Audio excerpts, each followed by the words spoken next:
Are we rolling? Are we rolling? Are we all here? Hello. Good evening. Certainly hope so. Welcome to Dancing with the Duke, a Regency era one shot of Vampire the Masquerade. My name is Rose. My pronouns are she, her, and I am very excited to be running this one shot since I'm actually a huge Jane Austen fan and Bridgerton fan. Full disclosure, like the show itself, there will be inaccuracies, as well as this will be an 18 plus chronicle. The players and I have discussed consent and boundaries, and we will actively avoid subjects and topics that are disturbing. We have red and yellow cards in play in our chat, and the players have a full right to use whenever we cross the line. That being said, there will be use of language, depictions and descriptions of body horror and graphic violence, and there may be moments of loss of character agency. If these are too much for you, please feel free to take a break and come back to another time. Chances are this will be available on YouTube to watch later on, and you can catch up with us there when you are ready. Please do not compromise your mental health or well-being just for the sake of this show. Take care of yourselves. And on that note, let's go meet our players. Hello, players. Hi. Hi. Let's start by introducing yourselves and who you will be playing tonight. In not necessarily any order. Bella, please go first. Hello everyone, I'm Bella. My pronouns are she/her, and I will be playing Alice, she/her, who's a Toreador. Great. Dan. Hi everyone, I'm Dan. I will be playing Robert Blackmore, the Gangrel, and our pronouns are he, him for both of us. Jacqueline, you're next. Hi, I'm Jacqueline, she, her, and tonight I will be playing Kiara, also she, her, and a Malkavian. And last but certainly not least, good old Joe. Go ahead and introduce yourself. Saving the best for last. I understand. I'm Joe, DJ Toreador, playing Merlin Jones, Clan Tremere.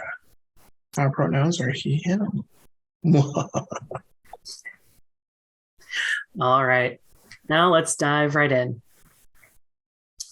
You are all sitting in your horse-drawn carriage. The sun has long since set, and you are riding along a well-worn road. Wrapped in your cloaks, you watch as the late winter permafrost forms on the English countryside. The city, the village, wherever you are from, civilization itself, as you know it, is long behind you. In your hand is the invitation that you were given a mere fortnight ago. And it reads, "You are cordially invited to the estate of Swindlehurst Manor for a night of gaiety and an atmosphere of elegance and refinement. Dress is strictly formal. Elysium rules will be in full effect. Announcements upon entry and dance cards will be issued.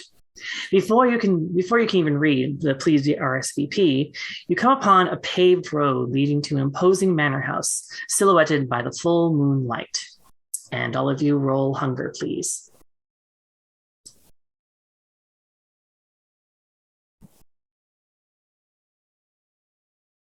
So Joe, that's one. Good. Or rather, you're good, is what you're saying. Gotcha. Okay. I am also good. You're good. Bella? Alice goes to two. Okay, so it's our ladies, delicate as they are. Both of you feel yourselves with anticipation and excitement. Hear your beasts in the back of your mind. And Alice, you hear a discerning and very stern voice that's not unlike your mother that tells you to be a good girl, and when you do go inside, eat something. Can't eat something unless the Duke tells me I can. It's not that simple, Mother. And actually quite the opposite. Kiara, you hear a very sweet and very small voice, something from deep, deep inside of you at one point in your life. You hear, "Mother, I am hungry. We are hungry. You should feed." Oh, no worry. We'll find something. The other two stoic gentlemen, strong as they are, seem to either saved themselves earlier or not. However, Robert, your good old furry companion, you bull mastiff, looks a little antsy and is just like, "Hey, boss. I might need to go outside. It's been a long carriage ride, and just want to let you know that I might have to go before we go in." Don't worry, you'll get your chance, boy. Okay, thanks, boss. Okay. And Merlin, are you alone in your carriage tonight? No, not at all. I have one of my workers with me. His name is Samson. He's originally from the Orient, but he works for me now. Oh, nice. So Samson takes a glance out the windows. Oh my, quite an imposing place, don't you think? I think it has a certain rather gothic charm, don't you agree? Or not, perhaps. If you say so, it gives me the bit of willies. Oh, you shouldn't have those feelings at all. I guess it can make a lesser person feel uncomfortable, but you are not a lesser person, especially when you're working for me. So don't mind all the it. You're in a very wonderful, safe place. Also, wonderful job in securing that body. We really needed it for the doctor's experiments. Oh, absolutely. No, we needed that for sure. Yeah, I don't think anyone will miss them. And thanks. I'm flattered. No worries.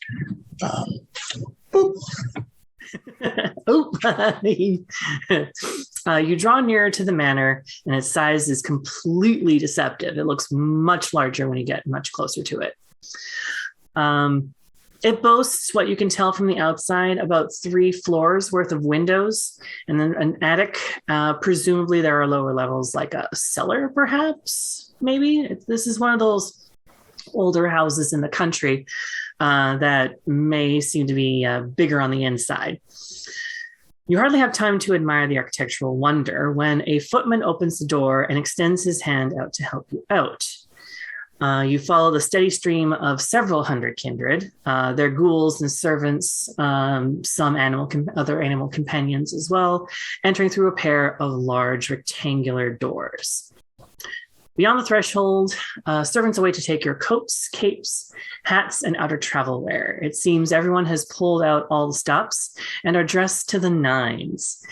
You can feel eyes upon you. As you make a cursory scan across the entryway, you see who might be scrutinizing you, considering your rank, undressing you, or perhaps hungering for you. You are no stranger to these feelings. In fact, you yourself are posturing and cutting an imposing figure as well. So what's going to happen now is I will introduce each and every one of your characters as they're being announced, and feel free to tell me what you decide to do as you are each announced.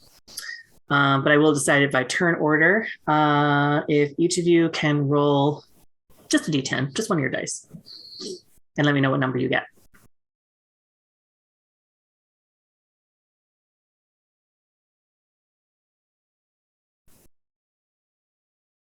One. All right. I have the vampire specific dice that don't have numbers. Oh. I got a pass though, so it's between 6 and 9. All right. I also grabbed a 1. Okay, can I get actually just for the sake, Kiara and Alice? Could I get you to re-roll your dice? A 3. Okay. 6. Okay. Kiara, you feel yourself drawn first and foremost, and you pull yourself up to a swallow-chested sort of gentleman, very billowy sort of shirt and powdered wig on his head. And as you walk up to him, you give him like the sort of envelope or card of an invitation of some kind. He reads the name off of it, and he announces your name to the ballroom.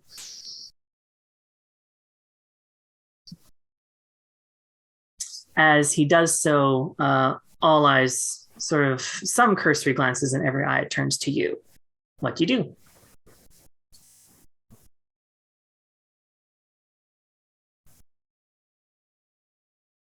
Kiara? Sorry. I'm so sorry. I thought I was next. I apologize. Sorry. She's very wide eyes, and so she was sort of stand there, just like very wide, catching a glance at the audience, do this like very well trained curtsy, and then just kind of stroll forward, but still just very like odd. Do you head anywhere next? Because you're still sort of in that entryway, just staring back at everyone. I guess she would probably head to just go grab something to put in her hand. Maybe a wine glass with some blood in it or something, whatever's available to kind of occupy her hands, as she's used to having stuff there and doesn't at the moment. Absolutely. So you make your way down just a couple of steps down into the sort of sunken entryway, not quite the ballroom, but sort of a nice big vestibule of some kind.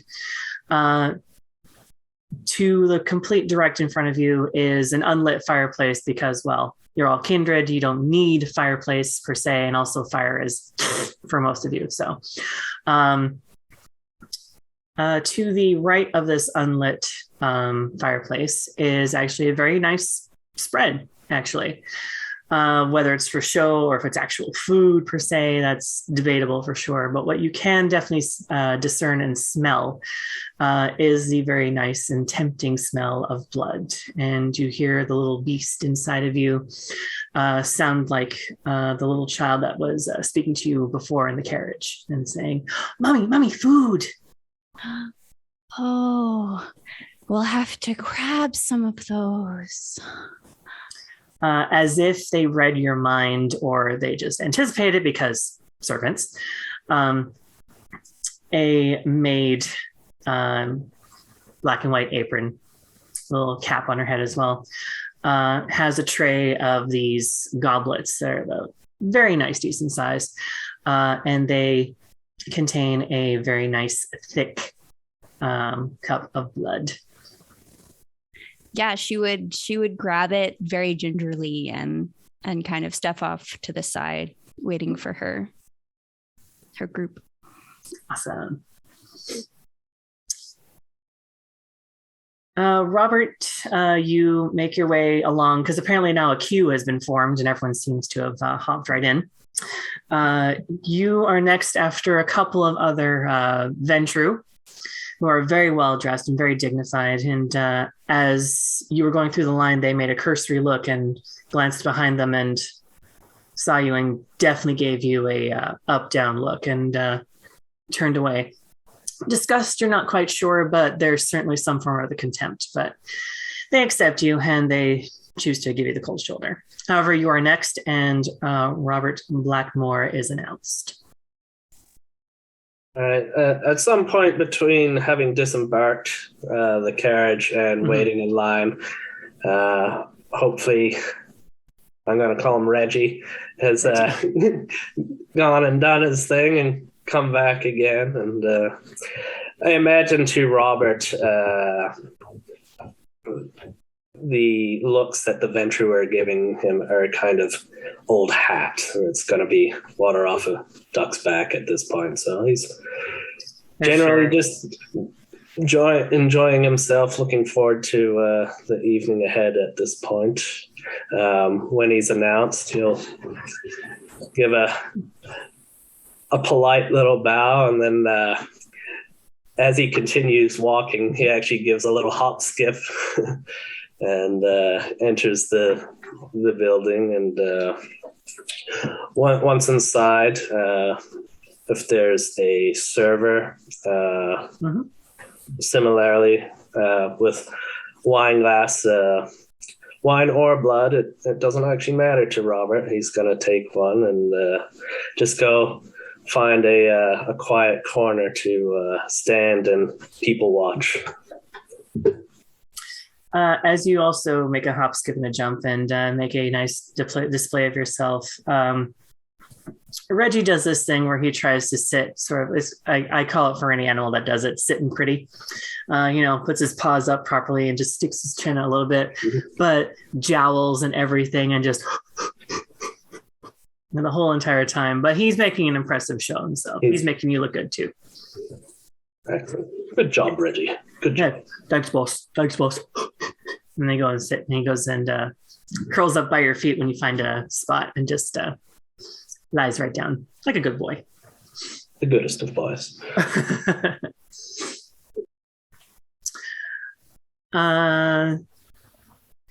Sort of behind and in front of each other.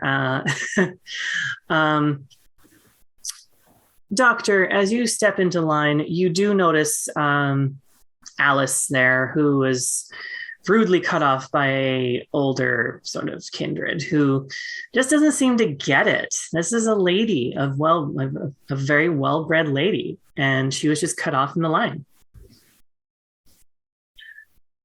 Well, I will kind of, glance back at Samson. Did you see that? Oh yeah, it was quite rude. Hold my medical bag. I'm going up there. Yes, doctor. And he will pertinently walk up there, and he will. Is the person within reach? The person has just been announced and stepped into the ballroom. You're next, technically. Okay. Is Alice nearby? Alice, you're nearby, and how are you feeling about this, quite rude kindred? This is a moment that I'm sure you didn't quite enjoy. That's absurd.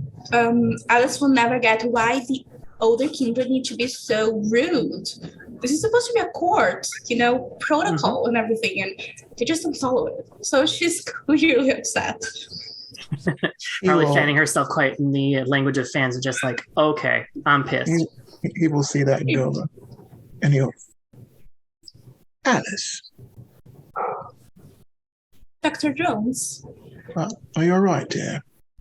Oh, you know how these elders are. They just don't have the slightest respect for protocol. But, I see. There's probably a rogue elder gangrel. You know how they are. Ruffians.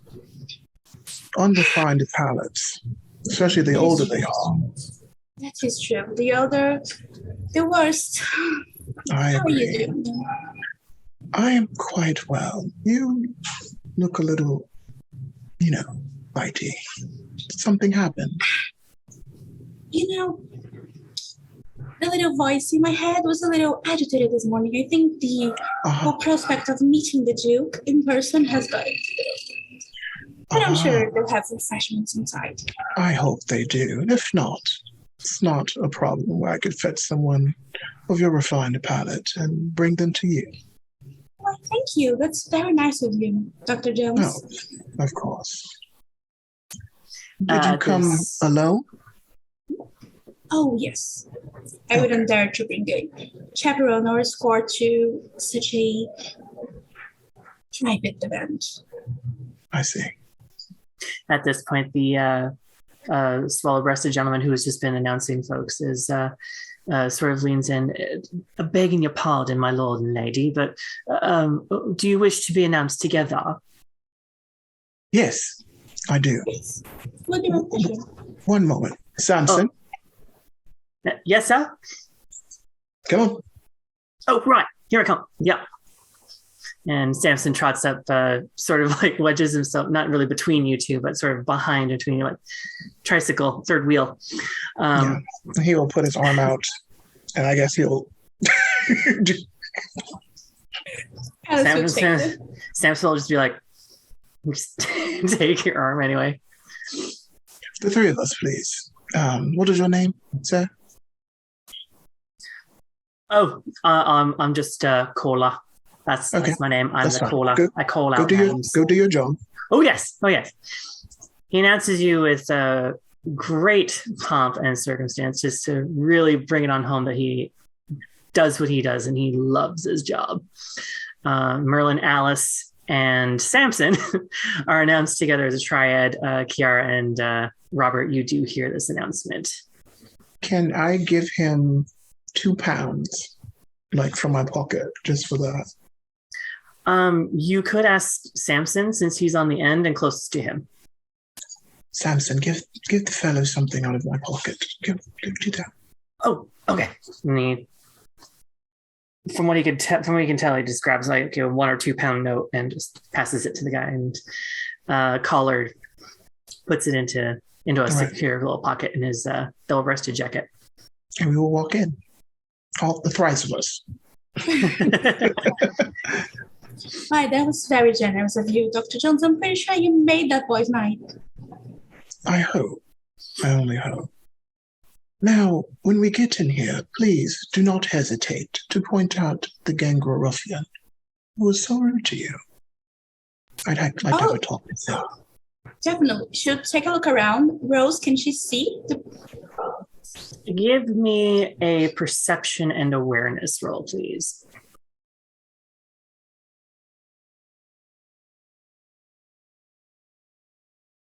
Just let me know how many successes you get.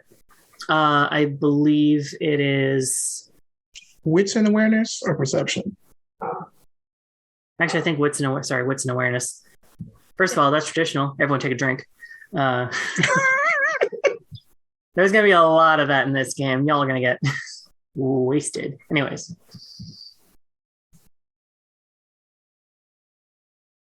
Just 2 successes? Okay. It is quite crowded. However tall or short, Alice is. It doesn't necessarily help the varying sizes of different people. At this point, the gangrel who was announced was very much within the ball, but you do know that his name is Hamid. Hamid Alphonse is his name. That's all she's going to tell Dr. Jones. I can't really recognize them, but that's their name. If we ever hear that out or see that in somebody's dance card, we'll know. I agree. Thank you for telling me. Maybe if I do have a chance to see them, I will push them into a dark corner and frighten them about their manners. I mean, gangrels do need to be collared, so why not? It seems that some of them are still not used to the Camarilla ways. Let me be honest, I'm not a clanist, but I do know that I've met my fair share of them. They can be quite brutish, like some Bruja as well, but that's another talk for another time. Let's enjoy the festivities. Servant, is anyone here? There is. Actually, even before, just as you were about to call them, they kind of just appear beside you with a tray with, they assume, 3 glasses full of blood. Okay. He will grab one and pass it to Alice. He will take one. He's not really hungry, but he'll just take one and give one to Samson. Just to... You. And Alice and Kiara, the goblets of blood don't necessarily sate or slate the hunger. You still are at, everyone's still at 1 hunger, but 2 for you two. But you guys are fine. You no longer hear your distinct voices. It's being taken care of. Anytime it comes up, it's just like, oh, sip, and it's gone. Another maybe couple of glasses, and I think I can get you down to like at least 1 hunger, which is just functional. Right. As you mingle, you do see quite an ebb and flow of guests going between one of 2 different rooms. This room that you're all in right now, the main sort of like entryway or foyer of some kind, And then opposite of the sort of buffet area, there is another door leading into a very grand looking ballroom. The ballroom itself, if you decide to take a look, it's very similar to the style inside this room as well. Let me just, I lost my place here. There we go. Everything inside the entire manor is whitewashed walls lined with Grecian statues. They all seem to surround you in different states of undress, different genders as well. Gold filigree pretty much everywhere. Marble floors. A beautiful place. This place was made with a lot of love and a lot of money. Lots more money. At the sorry, pardon me, guys. It seems in each room there is some form or other of cascading crystal chandelier. Obviously, the grandeur of the ones will be in the main ballroom itself. All right. If anyone would like to go look around or take a look at anything, I'd get you all to take do a wits and awareness for me, which would be great. So Jacqueline, just in case you're not familiar, wits and awareness, however many dots those are, that's your dice pool. And I replaced one of those with a blood die, right? Correct. Okay. All right. I think I got it then.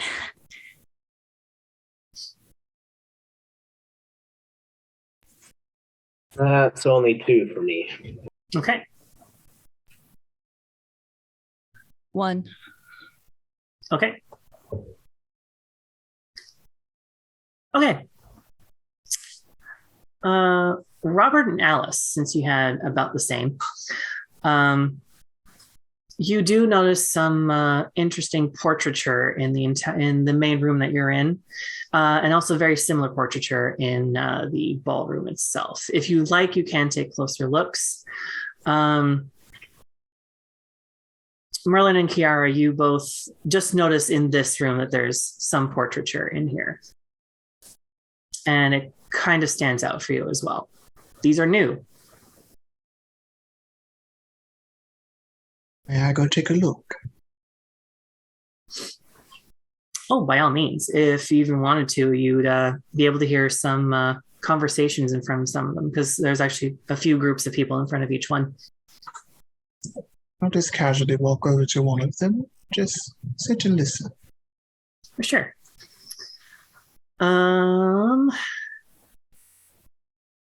Just for me, left or right? Right. Right. Okay. You see a portrait. Well, not necessarily a portrait. But you see sort of something just hanging on the wall. And from what you can tell, it's not really a portrait, but a silhouette. Very, very characteristically like arched bridge nose, side profile the entire way, hair that seems to stick up from here and there. And it's smaller than the portraits per se, but it is there. This portrait doesn't give you any idea of who this individual is, but from what you can tell, if you give a cursory listen, you hear a little bit of gossip at the very least. You hear the words "the blackbird," birdie, and yet quite flamboyant and concealed behind a fan or a heavy veil. In this case, he was done doing this. You also hear the name Virgil, that he is a Nosferatu. And he, at one point, likes to consider himself a Toreador, but he, because again, his flamboyant nature, sadly, that's not the case. He is, in fact, a Nosferatu the more you hear about it. What you also gather from your role is that he has something of value within the upper confines of the house. You don't know what specifically, but he does have something up towards the attic. They keep referring to up there. Up there. There's something up there. Birdie loves it up there.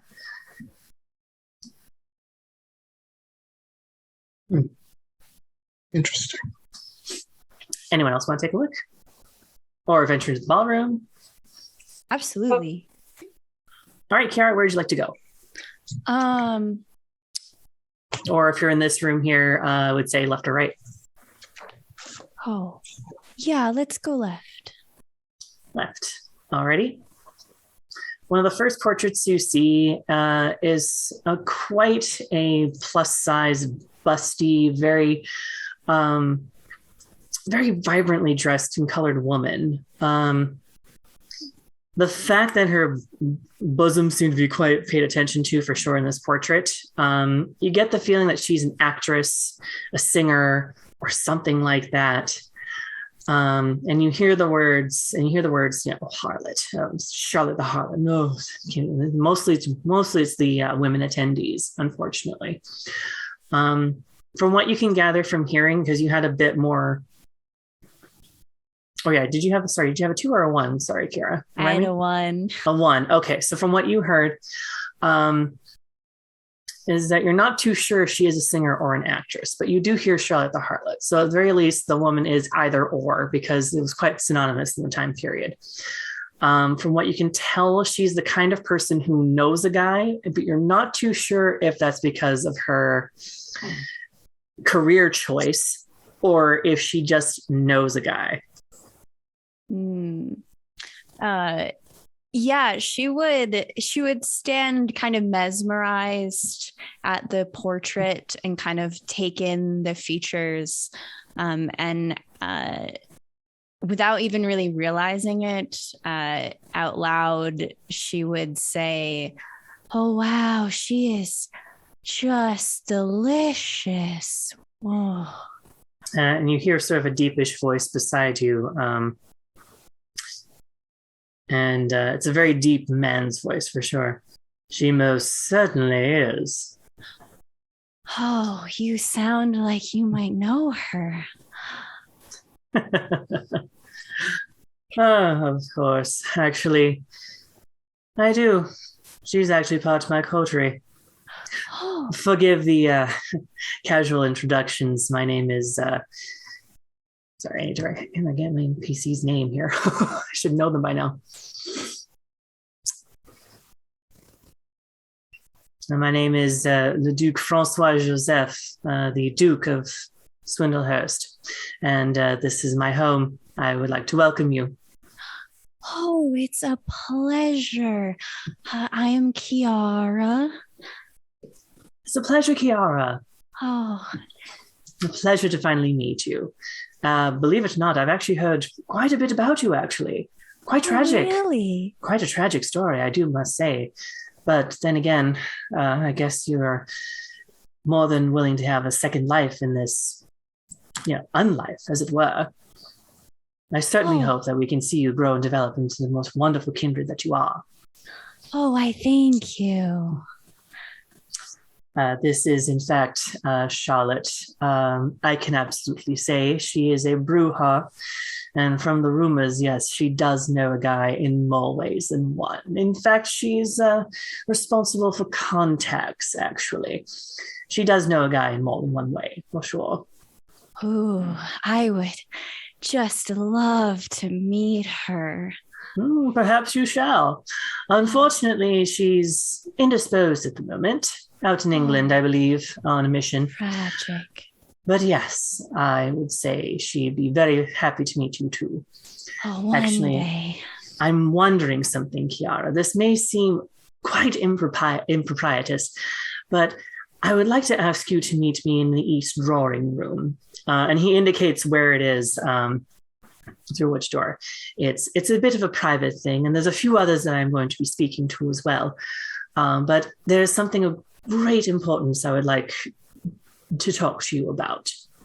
Oh, that I would just love to. Oh, that's very nice and a very sweet pleasure and a dear thing you are too. Within the next, I would say, 15 to half an hour, I'll be able to gather the rest. Okay, I'll just keep taking this beautiful sight in. In the meantime, feel free to take a look at the others on my coterie as well. Their portraitures are as well, he points out. Virgil's portrait as well. Nosferatu, so we had to stick with a silhouette, unfortunately, but quite the flamboyant character when you meet him too. Oh yes, quite flamboyant. In fact. But please feel free to take in the house, take in the ball as well. If you're in need and have a mind of it, the dance floor is actually quite open. Thank you. And with that, Duke Francois scuttles off back into the vestibule, probably to seek other kindred to talk to as well. Yeah, Kiara is just going to kind of stare at the portrait, just mesmerized for a bit longer, and then make her round to look at the other portraits. Cool. I will absolutely say, since you've been taking a lot of time looking at her portrait, things that stand out to you is that she has quite an alluring gaze in the portrait. Forever how long she sat for it or however it was taken, clearly this is her signature look. This is a look that would probably be on her face constantly. And also you had learned as well that she's Bruja as well. So she's physically, she's not just plump, she is strong. This is more muscle than anything like that. So a strong woman with a strong gaze, probably about as strong as a man's handshake per se. This woman means business.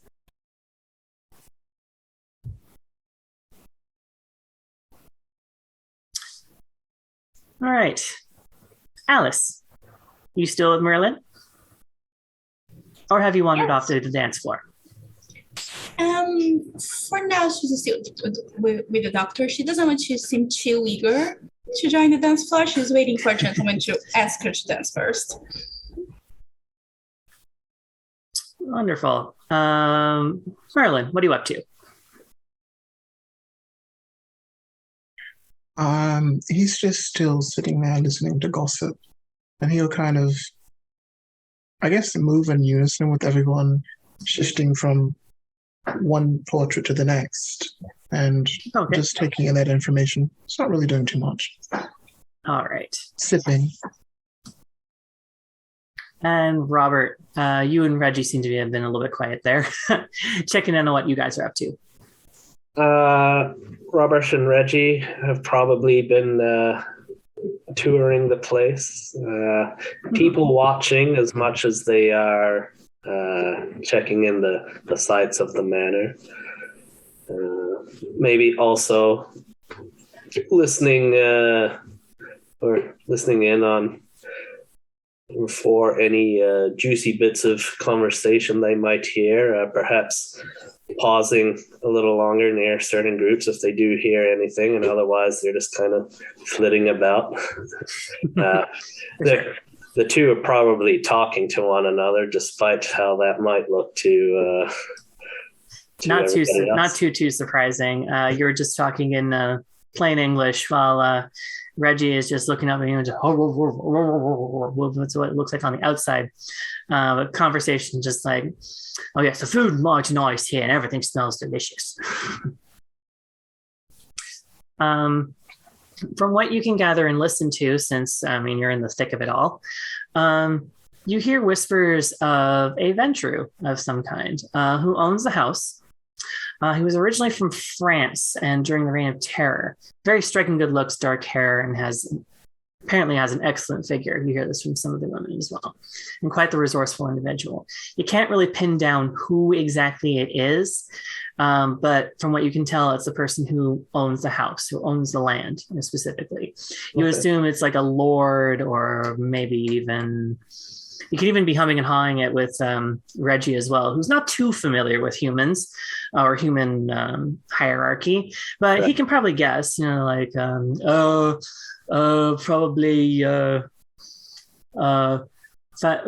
fancy pants. I believe someone called you that once, and I think that's a very important title. Is it? What, Okay. what one must have immaculate trousers. Oh, yeah, that's true. Yeah, that is right. Yeah. As if interrupting your thoughts, a man sort of matching the description, actually, of striking good looks. By the way, I didn't describe him before. He has black hair that just goes up and down over his shoulders. No sign of salt and pepper anywhere. Arched eyebrows, goatee, beautifully palely trimmed face and everything like that. Sharp features. And he greets you, and whether you know him or not, he more than happily casually thrusts out his hand towards you, Robert, and says, "Robert Blackmore, it is a pleasure to finally meet you." Good evening, sir. The pleasure is mine. Oh, do forgive me. My name is Duke Francois Joseph, and I am here, the owner here of this fine establishment here. I thought I would find you here somewhere. Oh, and is you this... are our host this evening. Thank you so much for the invitation. Oh, certainly. And this must be Reginald. I'll go by Reggie. You didn't hear that. All I hear was... Woof, woof. This is Reginald, but he says he goes by Reggie.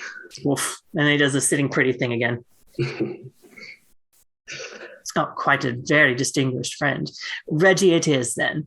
Actually, I've come to approach you about something quite important that I need to look into for me. You and a group of other fellow kindred as well, actually. I'm wondering if you could meet me in about 15 to half an hour in the Easter drawing room. And he points in the direction of where the drawing room is. It would be my pleasure, sir. Oh, wonderful. I will see you there. Wonderful. In the meantime, take in the sights, take in the space of the ballroom as well. Whatever you and Reggie get up to, do remember that the Elysium rules are in place, and I will make sure that you are personally welcomed in any space that you are in. You are my guests, after all. You have my deepest gratitude. Nods his head, and then he sort of like sachets away, actually, off and sweeps right off, actually. And quite a dignified air, too. Almost put on, even. Robert will just kind of look at Reggie and be like, "What a delightful fellow." And he smells very nice, too. Very nice trousers, too, actually, now that we mention it. Immaculate.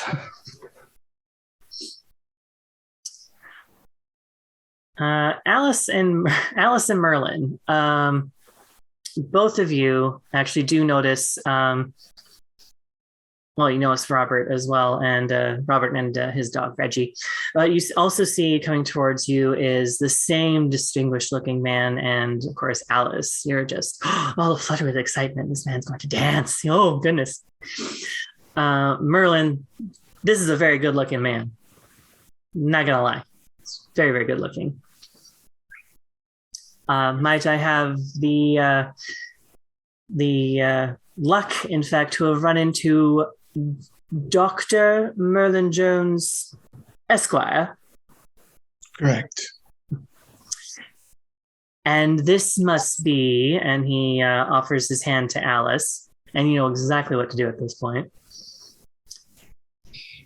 Alice Hammond, it's... Miss Alice, may I call you that? Of course. And then she'll curtsy.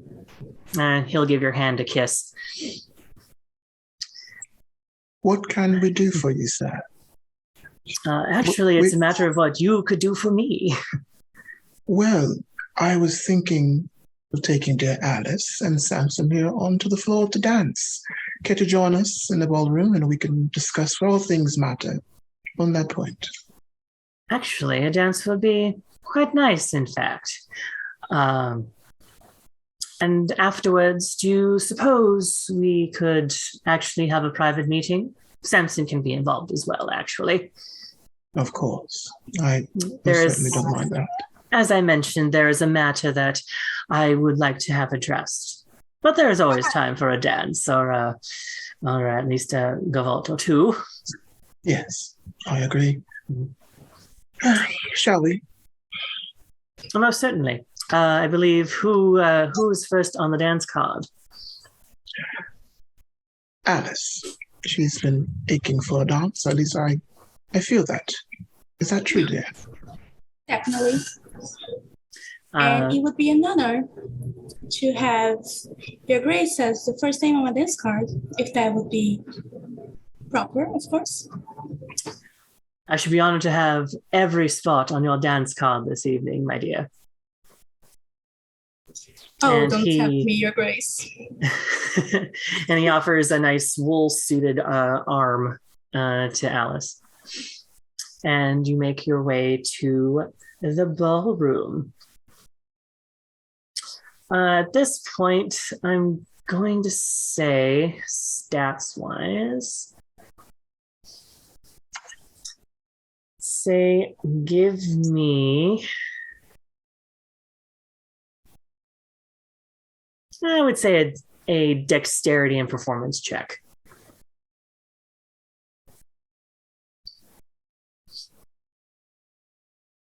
Merlin, are you dancing with Samson at all? Not uncommon here, absolutely not. Yes, I would like to.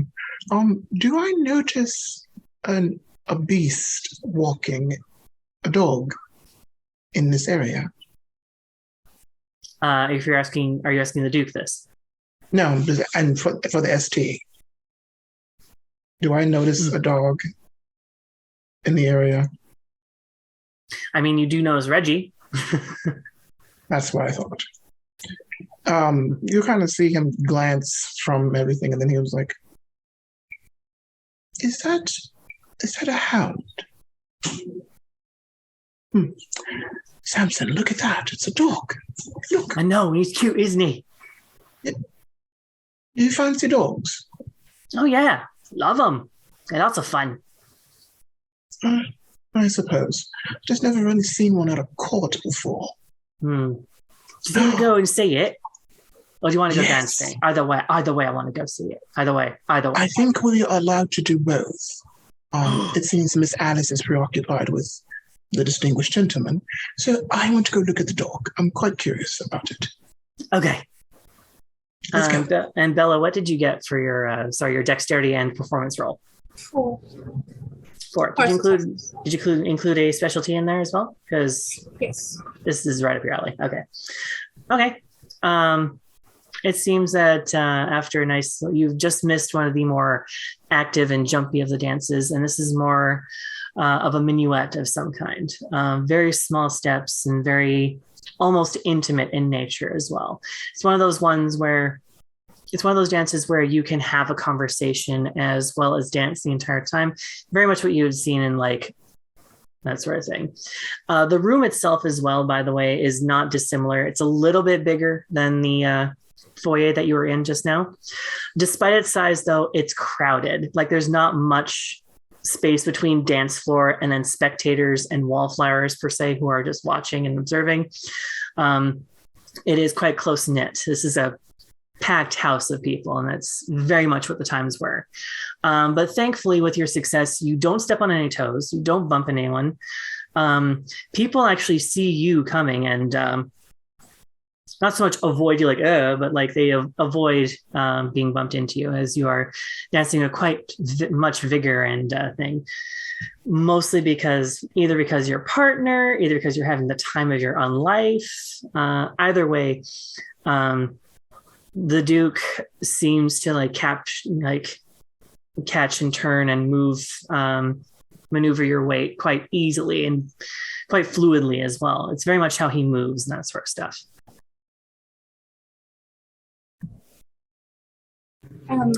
As they dance, Alice will definitely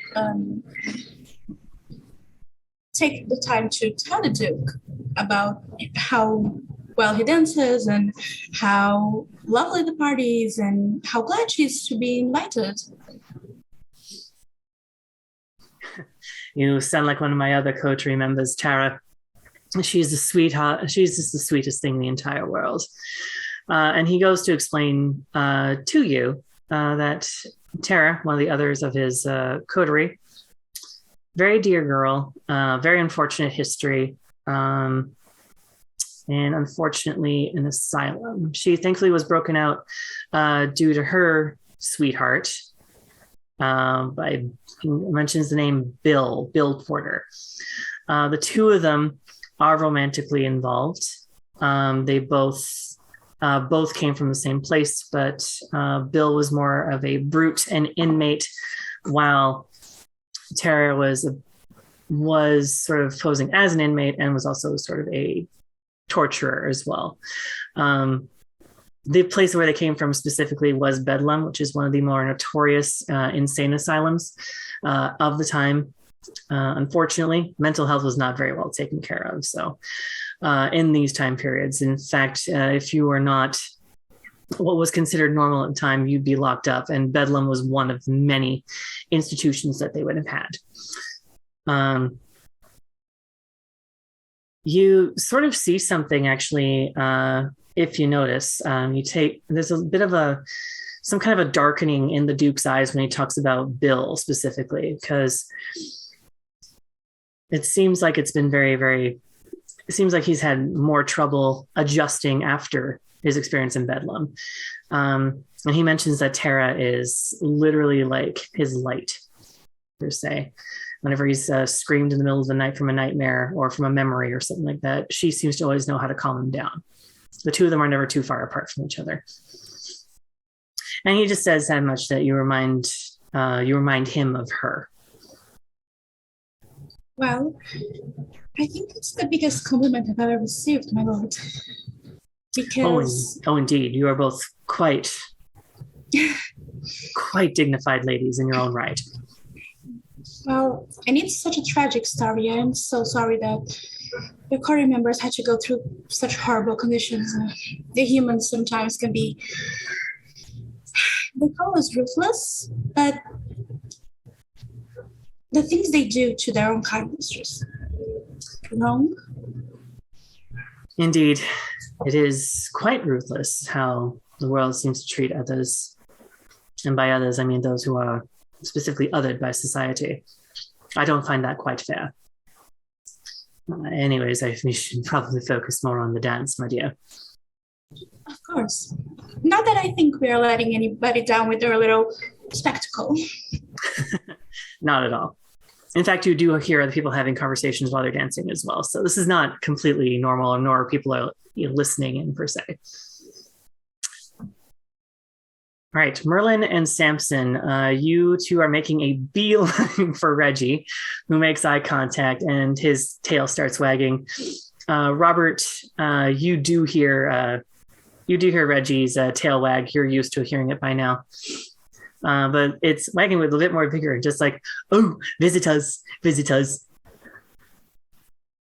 Robert will sort of turn to get a beat on who Reggie's paying attention to.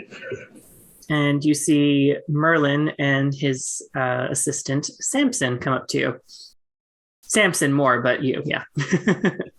Good evening, gentlemen. One moment. And who is this interesting creature right here? Reggie literally looks over his shoulder and he looks up then at Robert and just like, does he mean me? Robert kind of looks down at Reggie and he's like, I believe he does, my dear boy. This is Reggie. And when he tries to say hello, Merlin, you hear, woof woof. This is absolutely wonderful. I'm going to pet the pup.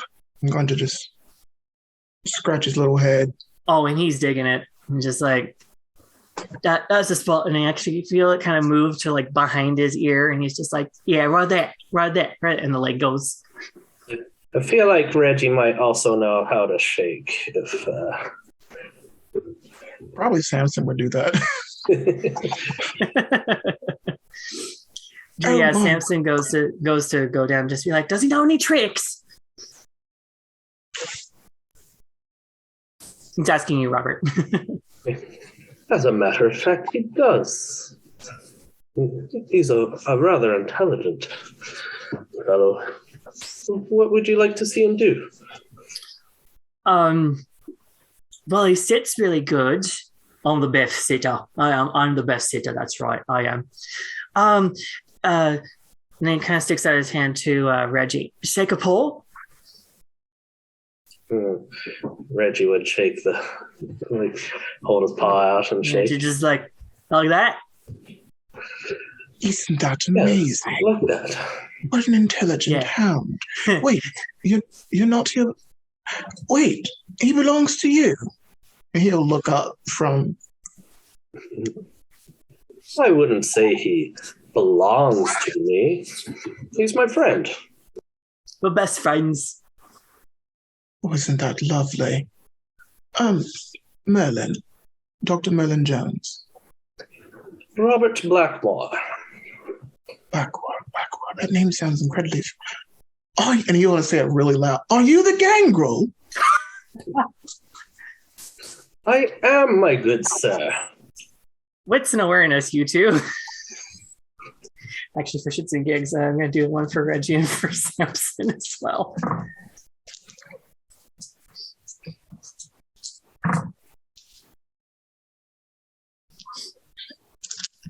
Samson is blissfully unaware, but Reggie kind of has his head thrown from side to side. He's just like, why doesn't everyone take a picture? It will last longer.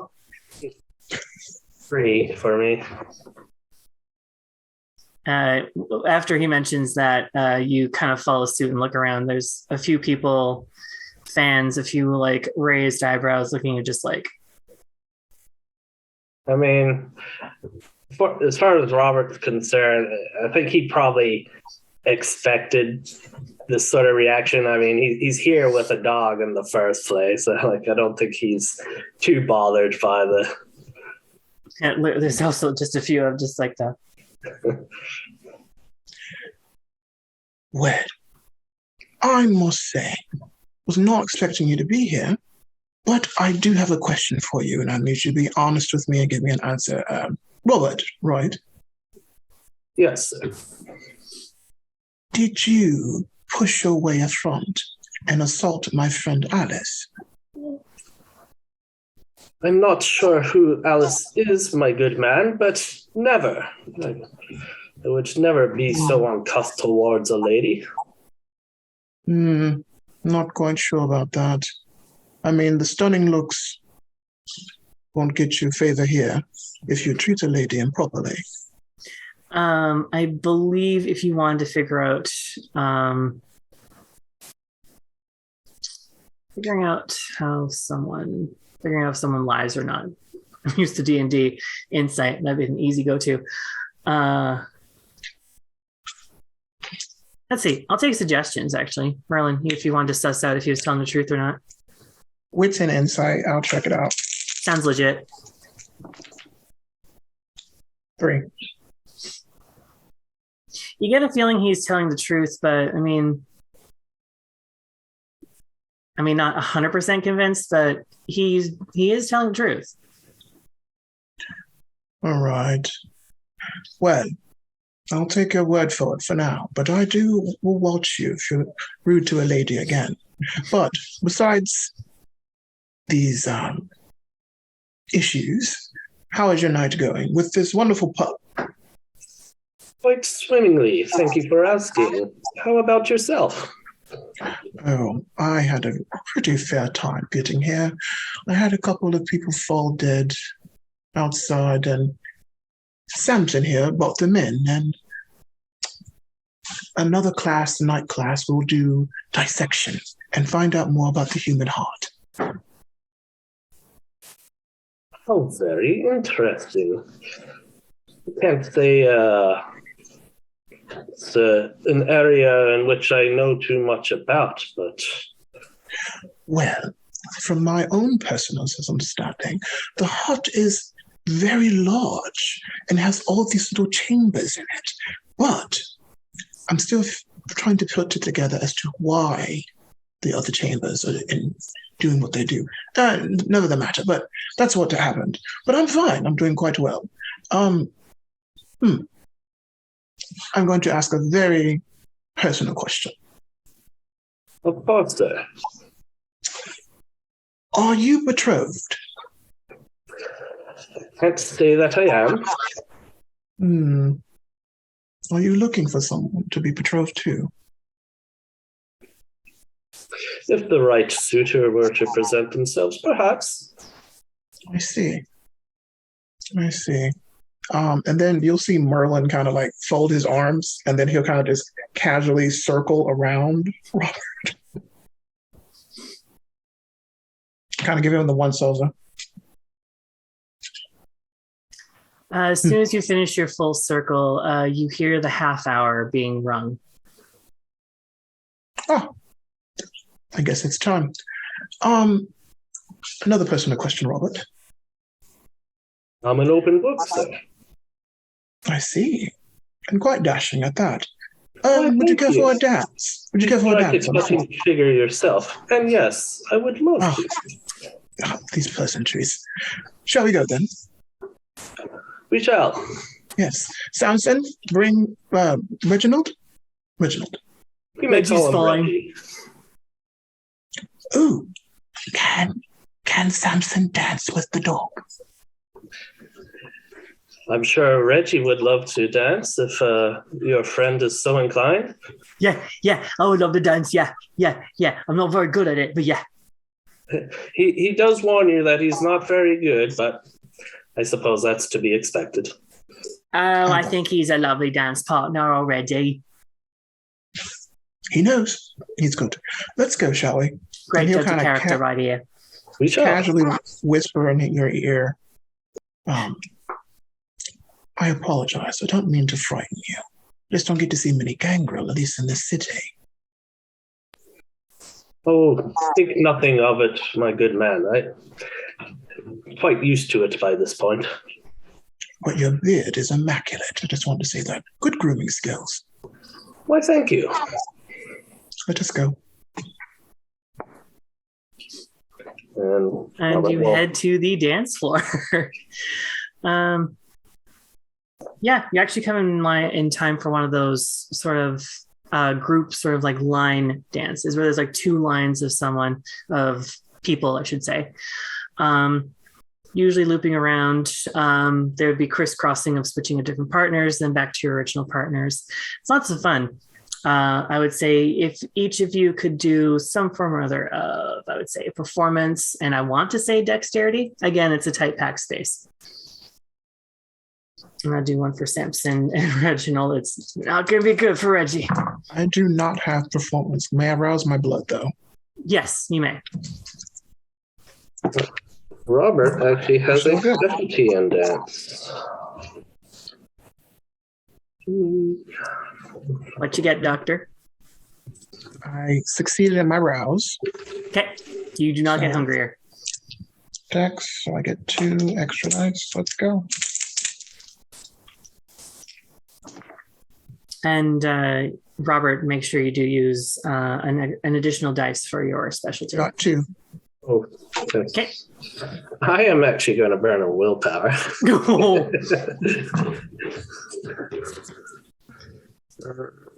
As expected. I will narrate that. But I guess whoever gets it takes the lead.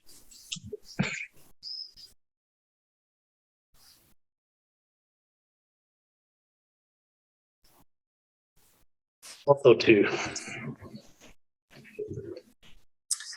Okay. So I'm not sure what necessarily you guys' experience with would be with dancing with the opposite sex, but for the most part, the men usually tend to lead. You're both men. You're both used to leading. So it's a little clumsy at first, but it's not bad to watch. In fact, it's actually quite adorable. On the other hand, Samson and, Reggie, the dog, big old bull mastiff, who's bouncing on his hindquarters, or on his hind legs. dear Lord, if this was an act playing in the street in the city, you would absolutely throw money at this because this is the most amusing thing to watch the entire world. It elicits a few chuckles here and there, not mean laughs whatsoever. But Samson does struggle to get the arms in the right placement, but just like, I'm used to dancing with humans, not so much with dogs. And Reggie is having the time of your life. Everyone just hears barks and howls. Robert, you hear just like, yeah, this is living right on. I'm the bestest. Alice, you and the Duke, more near the back or like the head of the groups, you do sort of catch this sort of fun little moment with someone that you don't know is Samson and a dog dancing, and it's quite charming and entertaining actually. But you're still able to maintain the dance, and there's a couple of chuckles that elicit deep from within the Duke's throat, and it's actually quite a nice rumble of a laugh, actually. Does Alice also see Merlin and Robert? Yeah, you do. A couple of charming gents doing the minuet together too, which is nice. For a moment, she's going to lose her properness. She's just going to go like, oh, that's so adorable. She's literally going to go like, that's adorbs. For a moment, that she's going to remember she's dancing with the Duke. And Kiara, give me a wits and awareness. Absolutely.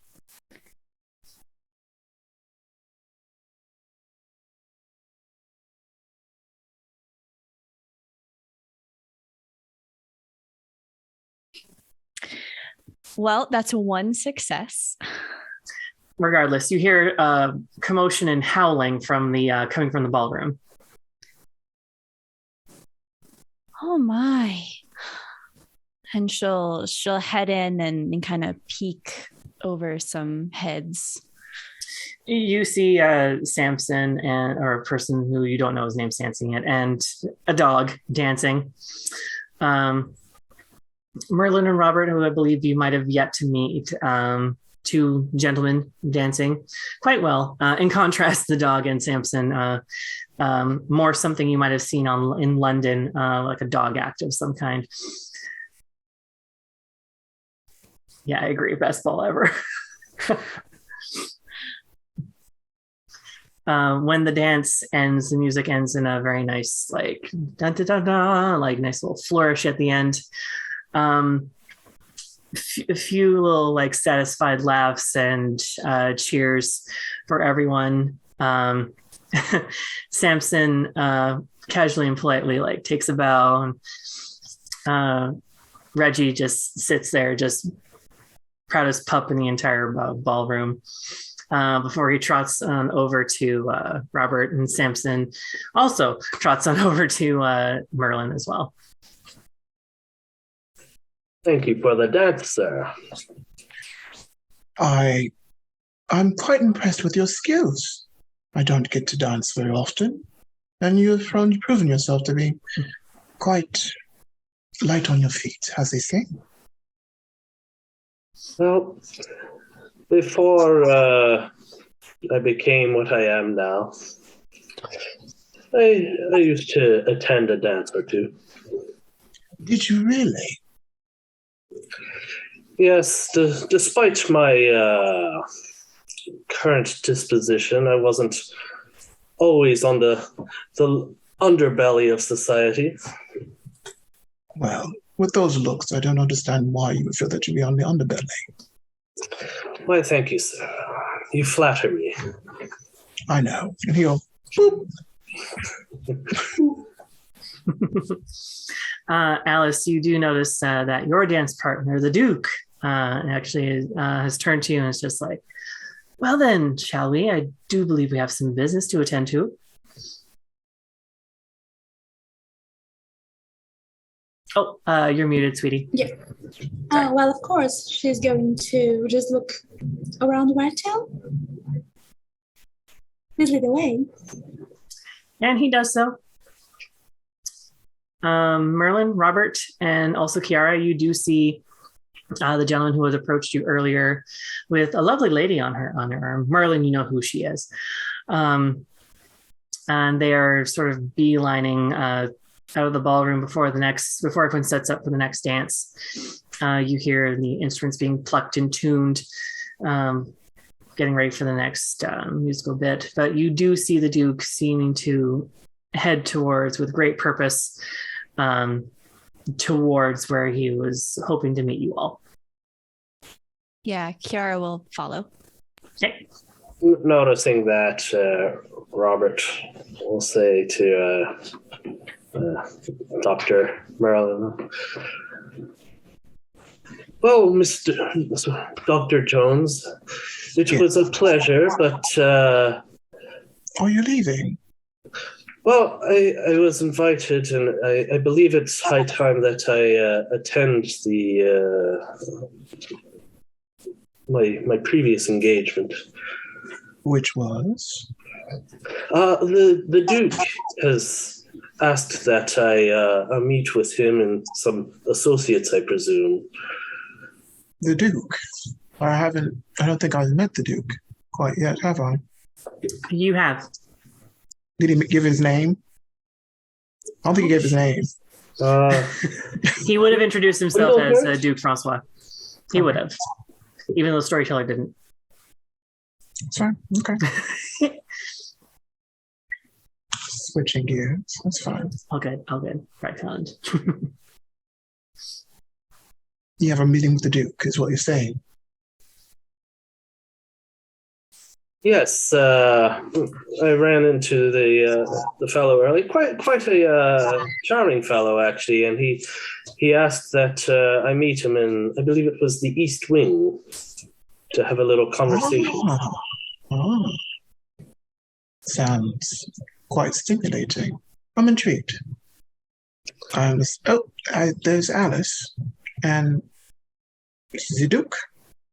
And I don't know who that one is. You see Kiara just following along, just following along. Is that woman? Is that woman? Samson, is that woman? Robert, do a streetwise, and I want to say wits. Wits and streetwise. And with a specialty in rumors as well.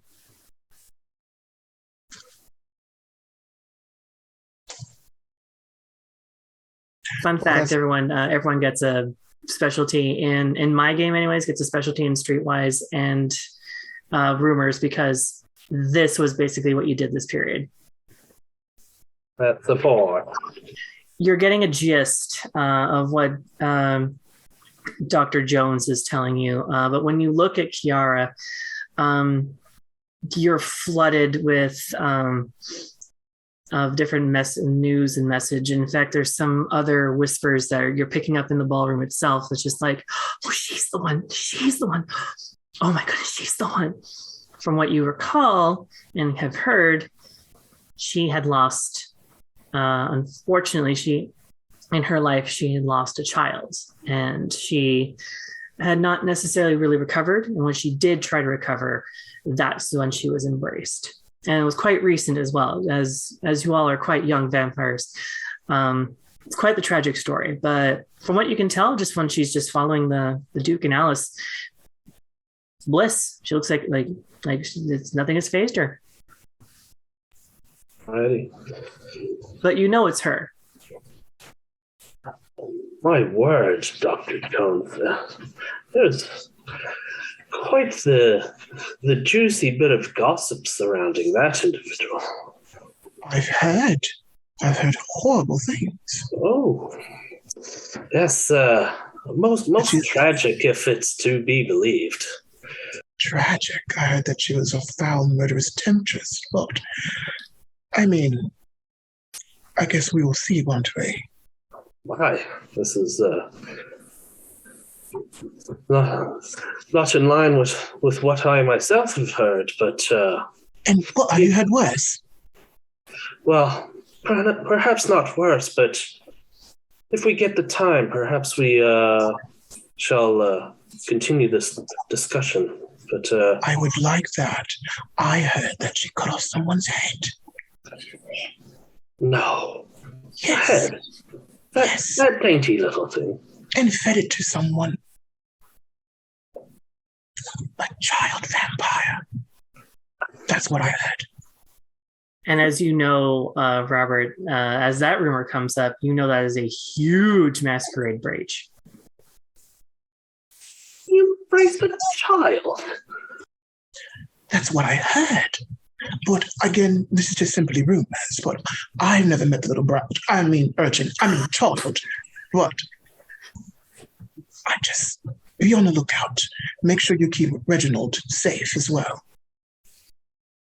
Good Lord, and people are concerned about me being a gangrel. I know, right? And you hear Reginald. Oh, I absolutely adore your pup. He's wonderful. Robert will kind of stroke Reggie's head. Reggie, make sure you stay close by tonight, okay? Yes, boss. I suggest that quickly. Please make sure he stays safe. Again, also the other rumor is that I heard that she deauthorized one of your clan. You hear Samson gasp.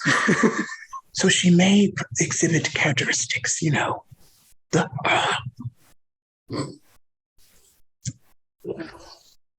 By now, they've left the ballroom. Let us follow behind, but perhaps we'll keep our distance. Of course. I'll follow you. And, Samson, be careful. Aye, aye. Also, hold the medical bag close to your person, just in case. Got it. All right, let's go. Follow them. So all of you in... Oh, why the heck not? We're going to do, I want to say a dex and stealth. And I'm going to say both of you throw in an extra die because you have the crowded rooms to use. Because you do notice that Kiara is following the Duke and Alice.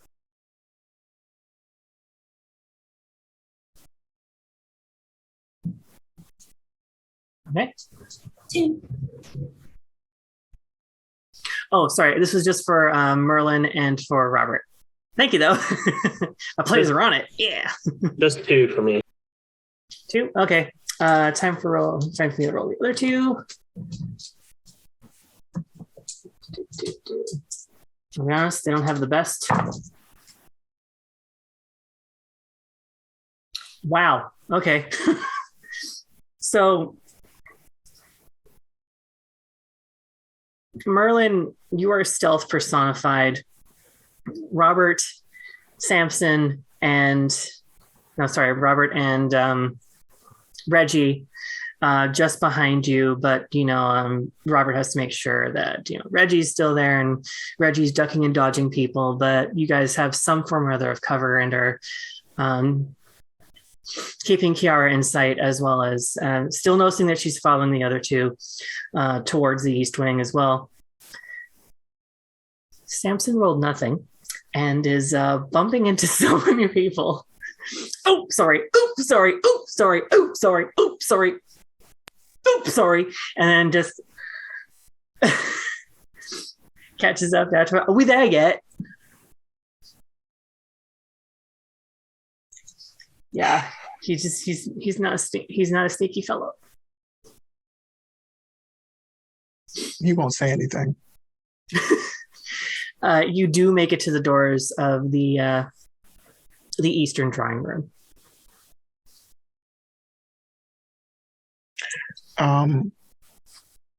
Merlin will then turn around to Samson, and he will narrow his eyes and his glasses.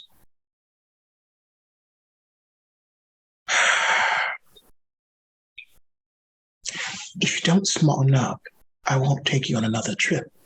We won't get to do hunting.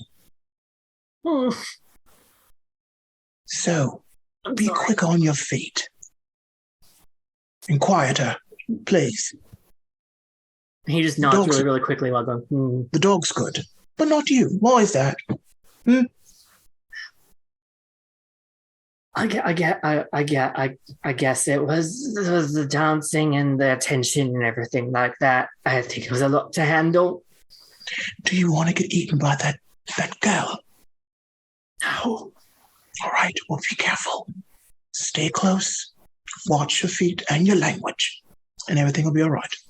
And if she does try to eat you, I will save you. With all due respect, Doctor, you're going in the same room as her. I know. That's why I keep the medical bag ready. Got it. Okay. All right. Good luck. And then Merlin will kind of like put his hand on Robert's back, kind of like casually. Are you ready? As ready as I'm going to be, I think. Are you sure you're not betrothed at all? Not at all. I would like to discuss that a lot more after this. Should we survive? We shall survive. We shall survive. But be careful of that one, because I heard, like I told you, I heard that she diablerized one of your clan. You guys head into the drawing room? Yes. Into the room. And I'll be quiet. I'll keep my eyes open. You do the same. Let's go. So you enter the east drawing room. As each of you do, you notice it's a smaller version of the entryway and ballroom, only it is designed for more of a private affair. From what you can see from the only window that faces eastward is the full moon, and that's actually just now crested over a bunch of the trees surrounding the manor. There are a few candelabras in each corner of the room that are lit. Some of the servants are actually leaving that room as they've made it prepared. Pillows on both couches that are facing each other with a little coffee table in between them on a beautiful Persian rug. This is sort of like minimalist opulence right here. Again, there's an unlit fireplace. And the servants, as they leave, they bow a bow or a curtsy, and they close the door behind Merlin and Robert and lovable Reggie as well. The Duke takes Alice and perches her on the couch and gently, sort of gets his arm back and greets all of you in the room, wherever you all are. Alice, you've been seated on the couch. Where would the rest of you like to be or stand? I think Robert's probably going to stick closer to the door he just came through. Like not in a way that's awkward or anything, but he's not going to just invite himself to sit down or anything.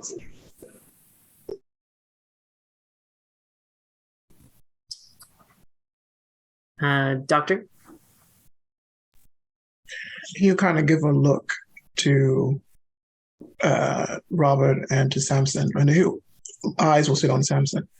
And the equivalent of this time period of saying park it, of like at a couch, just go rest your bum over there. Are you not going to sit, Robert? At that point, Reggie sits. I mean, if everybody else is going to. Come. Okay, let's go. I mean, you notice Alice is sitting comfortably. Robert will go sit with Dr. Jones. If there's space for Reggie, he'll either wedge his way in between you two or spot between the armrest and Robert, whichever one's available. I want to be able to sit and see Kiara and just look dead center at her. Yeah, Under she the would have glasses. found an armchair to sit in, and she would kind of like sit very open and cross her legs, but her arms would be out on the arms of the armchair, just kind of very wide-eyed, taking in the room. Mm-hmm. You see that? She's scoping us out like we're prey. Into her head right now. At this, Merlin and Robert, you feel a couple of eyes on the two of you. And you see the Duke is giving you not a cold look per se, but a look that he can hear you. And he knows what you just said.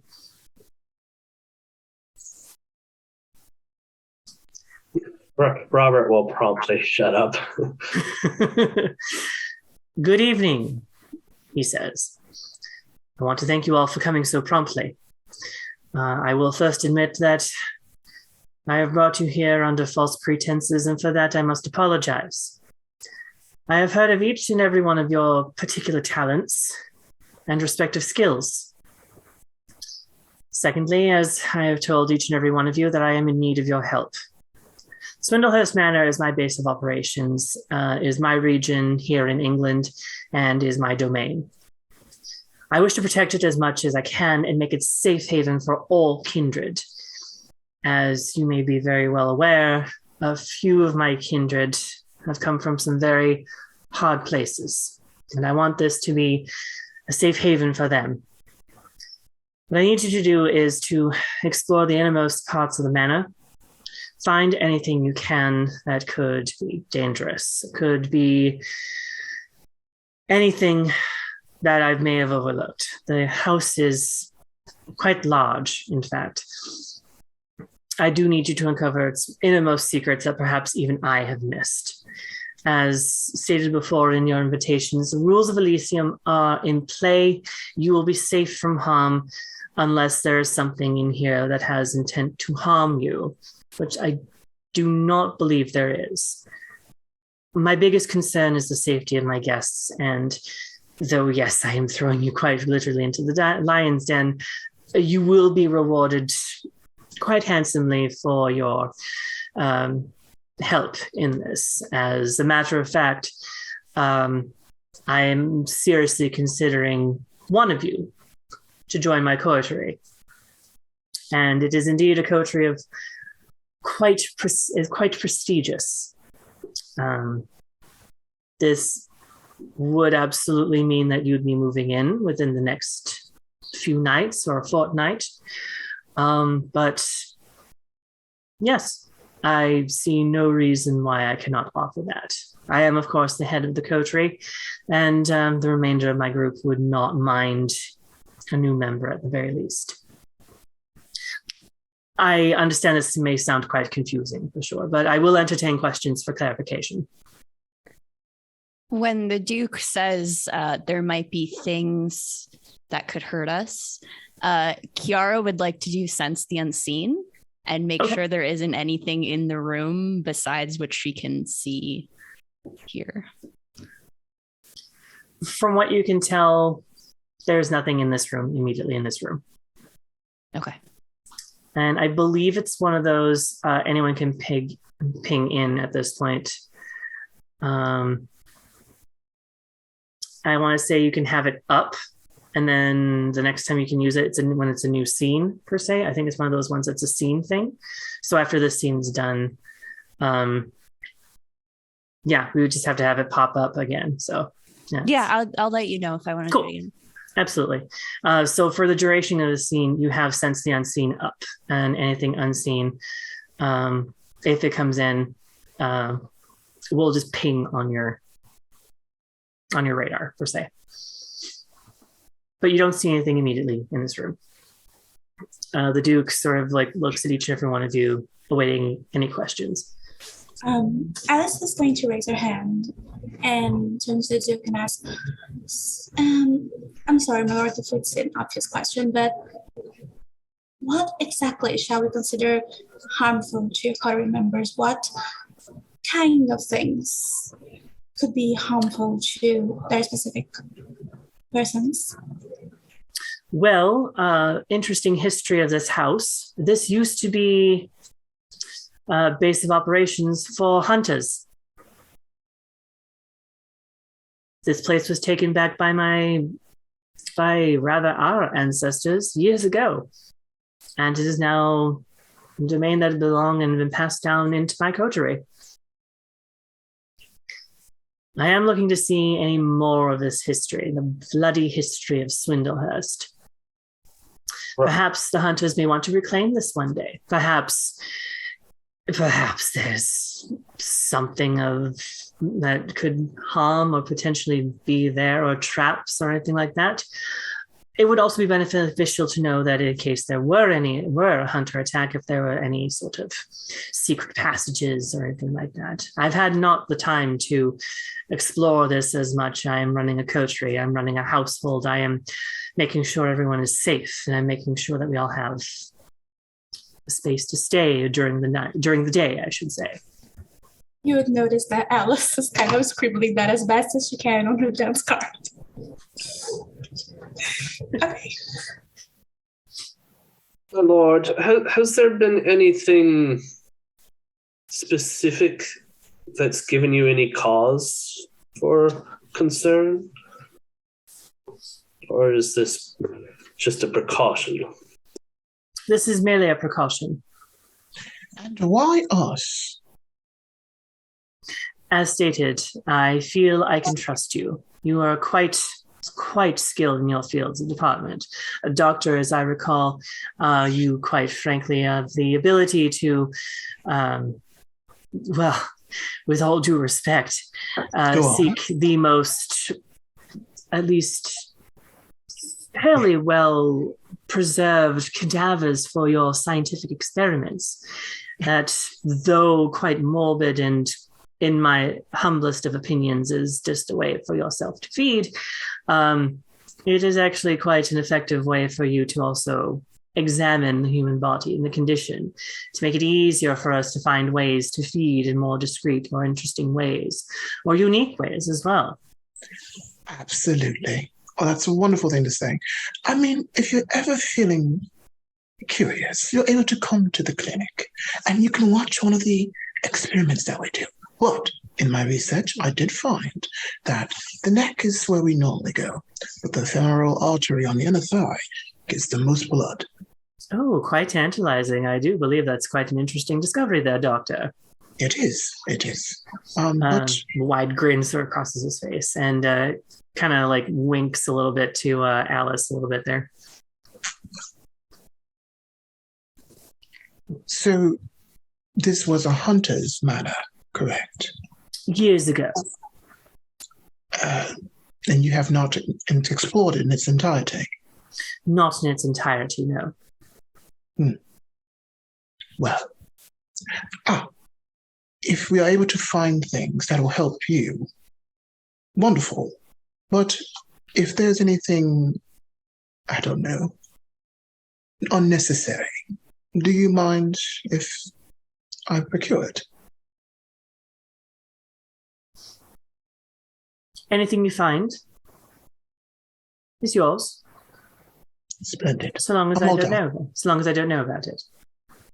This conversation never happened. Right. What conversation? Nothing. I love these. Exactly. I love the drapery in here. It's quite nice. Oh yes, from France. Absolutely. I'll tell you where. Toulouse.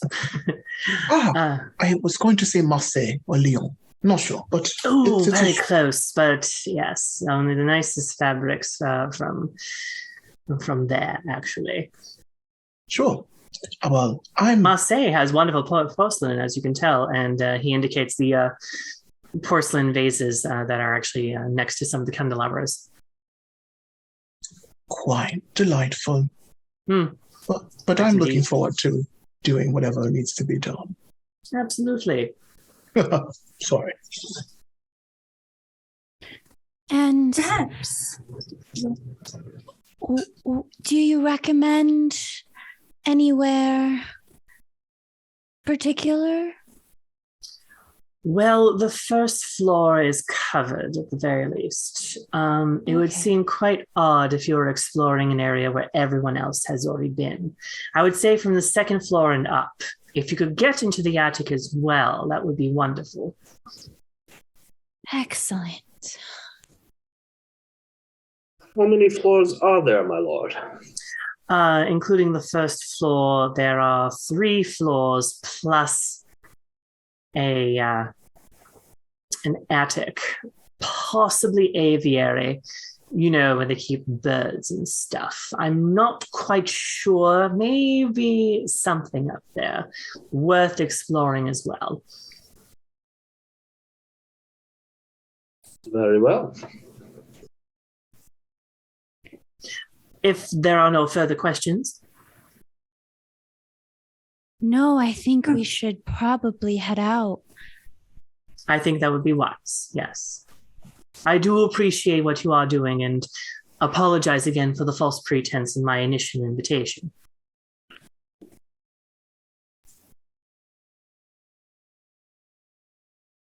So, shall we? She looks at everyone. I suppose we shall. Let's. Very well.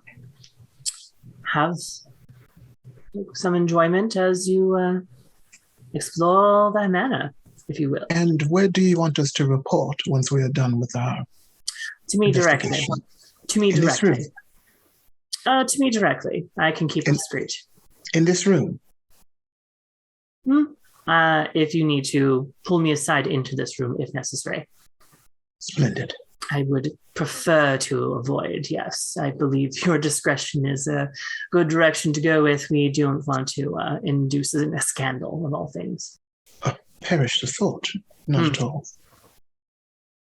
There's too many scandals and rumors going on already.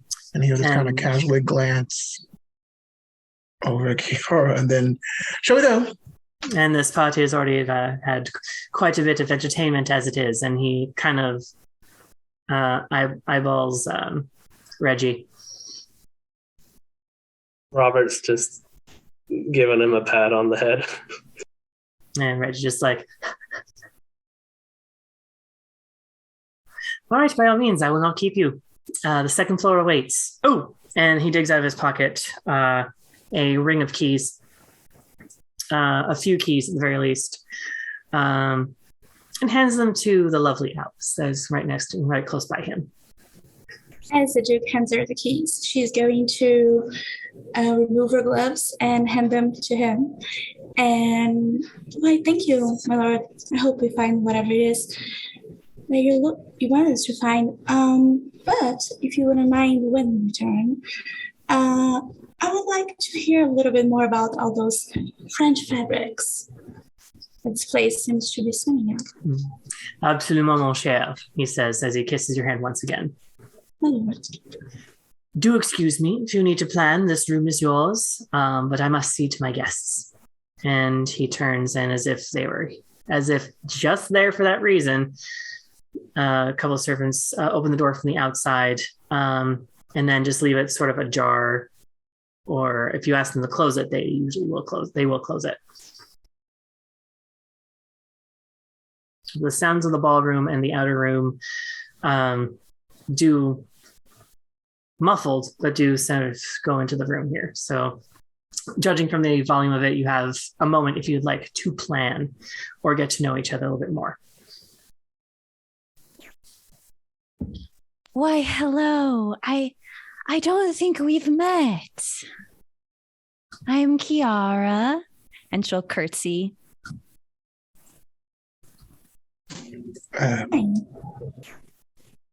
Dr. Merlin Jones. Robert Blackmore. Alice Hammond. It's so nice to meet you all. Charmed. I think Robert's actually going to use Sense the Beast on Kiara. When your Sense the Beast goes up, when you're looking at Kiara, she's Kindred. when you notice Alice and Merlin in your peripheral. They are kindred. And in the room beyond, there's a whole bunch of kindred. It's like playing Where's Waldo, but you know exactly where he is. Do I get a sense of like any hostility from or any danger? I mean, I can ask this at the very least. Kiara, how you feeling? She's wonderful. You sense absolutely no hostility whatsoever. She's just kind of very dreamy. Maybe even just like not a whole lot in her brain either. She's just very like light and on her feet. You do kind of notice Robert look at you, and when he turns his head, there's a twinge of red in his eye. Kiara, you would recognize this as like most kindred do have this, but yeah, you can tell he's trying to get some kind of closer look out of you. You have the most beautiful eyes. Why, thank you. Merlin will and Alice, have you are you hungry anymore? Are we ready to go? Yes, I was a little bit hungry, on the hungry side, and I was going to take Merlin's arm and go and come close and go like, I need to know all of the details later. I probably can't search them right there, but I saw the dancing and everything. I want to know the deeds, all of them. But now it's focus time, so food might be a good idea before we head into whatever it is that the Duke set us up to.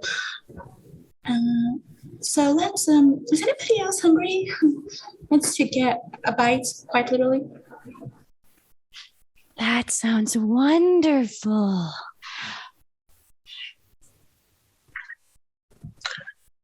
Quite all right at the moment. Just don't let me hold the rest of you up if you're feeling a little peckish. I'm pretty sure the Duke doesn't mind. Goblets are one thing, but something a bit fresher might please the palate a bit more. Storyteller, are we still in the room, correct? Yes. I'm going to get up and walk towards the door, kind of peer out. Is there like any servants here? Quite a few. Quite a number of them, in fact. You. Come here.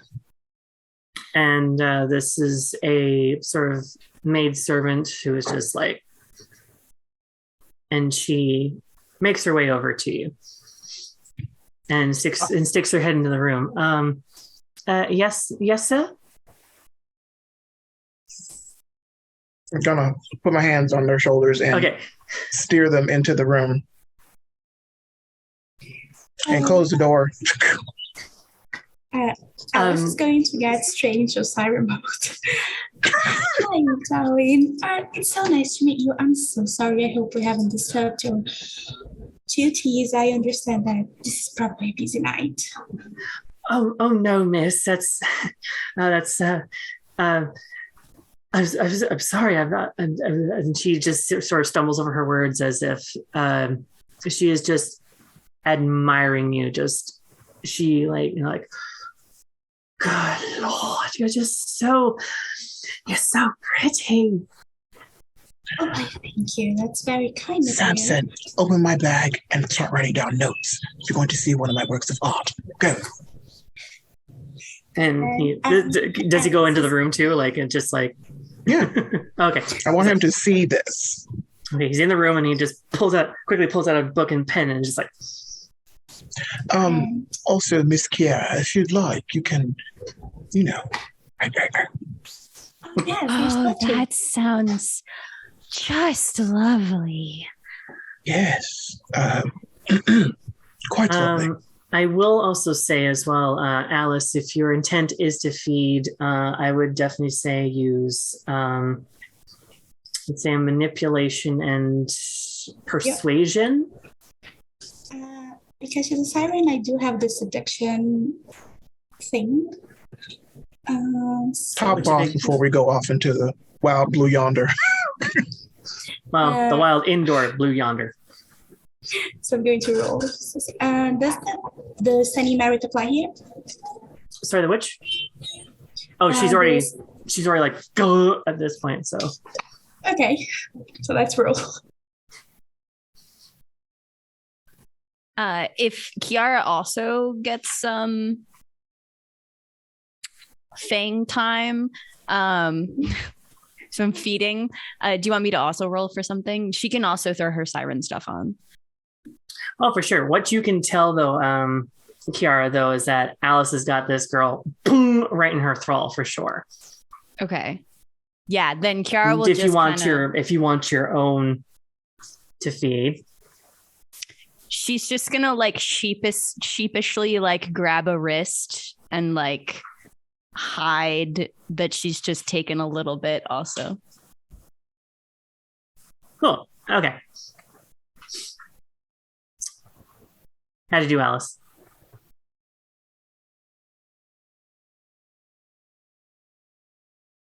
Four. Okay. Yeah, this maid is completely captivated with the style of outfits they are. She would have some form or other of fabric over her bosoms, though. But clearly, at this point, she's moved it to one side, sort of like under like a glazed expression. She doesn't even notice you, Kiara, as you have her wrist slowly going towards her mouth. And Alice, you just slip your hand sort of under her like tied up hair, and then just bring your fangs to her neck. The two of you go to town, I should say, on this poor unfortunate maid. Slip of the tongue, folks. Hello. She's going to be nice and only take the one that she needs to go back to number one. What's that? She'll only take one hunger. That's all she needs because she's a hunger too. And she'll try not to be messy. She'll try to be like as gentle as she possibly can. Oh, yeah, like literally as you pull away, there's like a trickle still of blood, and you just gently lick that along with along the holes as well, and the holes disappear. The maid has just had what probably is the best experience of her life. Two kindred for the price of one. Do you just let her just plop on the floor, or do you get her into a chair? Like what do the two of you decide to do with this the quite now comatose nurse or maid, I should say? Probably bring her to a chair. Yeah. Yeah. Yeah. Keep her comfortable. Get her a snack. Bring a snack and put it beside her or something. It's very ladylike. There is sort of like some form or other of like cheese and meats charcuterie set that you place onto a table right next to her in the chaise that you were in, Kiara. And she's just resting comfortably. She's alive. If you were going to really, like, you're really hungry and we're trying to slake a whole lot of hunger, so you'd have to finish her off. But she's out. She's going to be out for the rest of the night.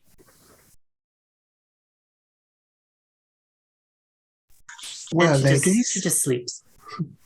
I see we've all. Are we all sated?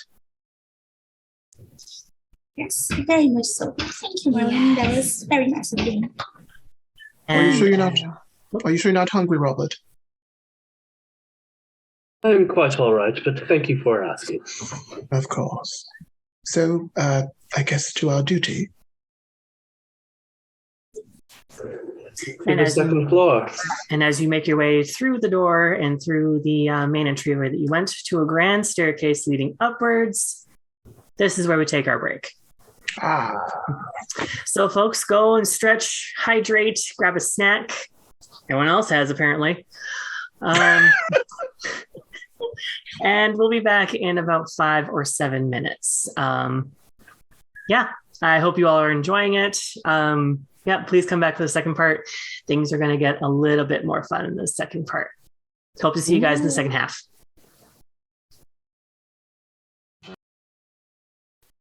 Hello, lovely people.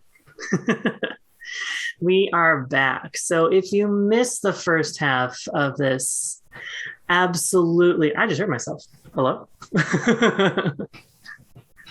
If you've missed the first half, be sure to take a look at that on our YouTube, at the very least, on Martin Games. While you're there as well, give us a like and a subscribe. Every little bit helps. So for a wee bit of a recap, the group here, not necessarily part of any coterie of their own, were invited by the Duke to go explore the manor of Swindlehurst. At this point, they have left the warmth and safety and confinement, per se, of the first floor and have gone into the second floor. Alice, you're the one who has the keys, but as you reach the door to this next landing, it opens actually with quite some ease. And you all find yourselves on the second floor, which is the guest and servants' quarters. Not much to say about it. Whitewashed walls, beams here and there of darkest wood. Here's where you can definitely see some of at least the construction and building and foundation of the house itself. What helps keep it up at the very least. It seems that the strength is sort of in the middle and spread out sort of in the middle of the house, and that's where this is all held. At the same time, it's just a couple of hallways that split in sort of a cross formation with a number of rooms and closed doors.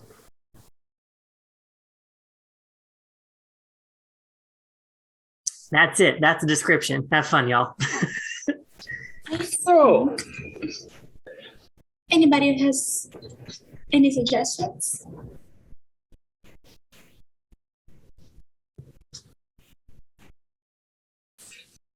I guess we walk and look and start looking for anything hunter related. I'm totally fine with that. Do you try one of the closed doors? Actually, what is in front? Like in front of your view, per se? Yes, directly in front of me. Directly in front of you is just the long corridor, and then after like 3-4 doors, it splits, which you can assume to be more doors down those corridors. But it goes to the very end towards a window. I'm going to turn on heightened senses. Okay. Hearing. You definitely hear the rumbling of the crowd below you at the very least, and quite cacophonously comes through the floor and kind of vibrates up your leg and into your head. At the very least, you don't hear much, per se. Okay. It is unlit, though, if that helps. Robert's probably counting on Reggie to alert him at any point throughout this if he smells or hears something funky. See, Reggie's going to give a little bump to you and just be like, mind if I go take a look? Go get him, boy. Okay. And he is going to go do a explore.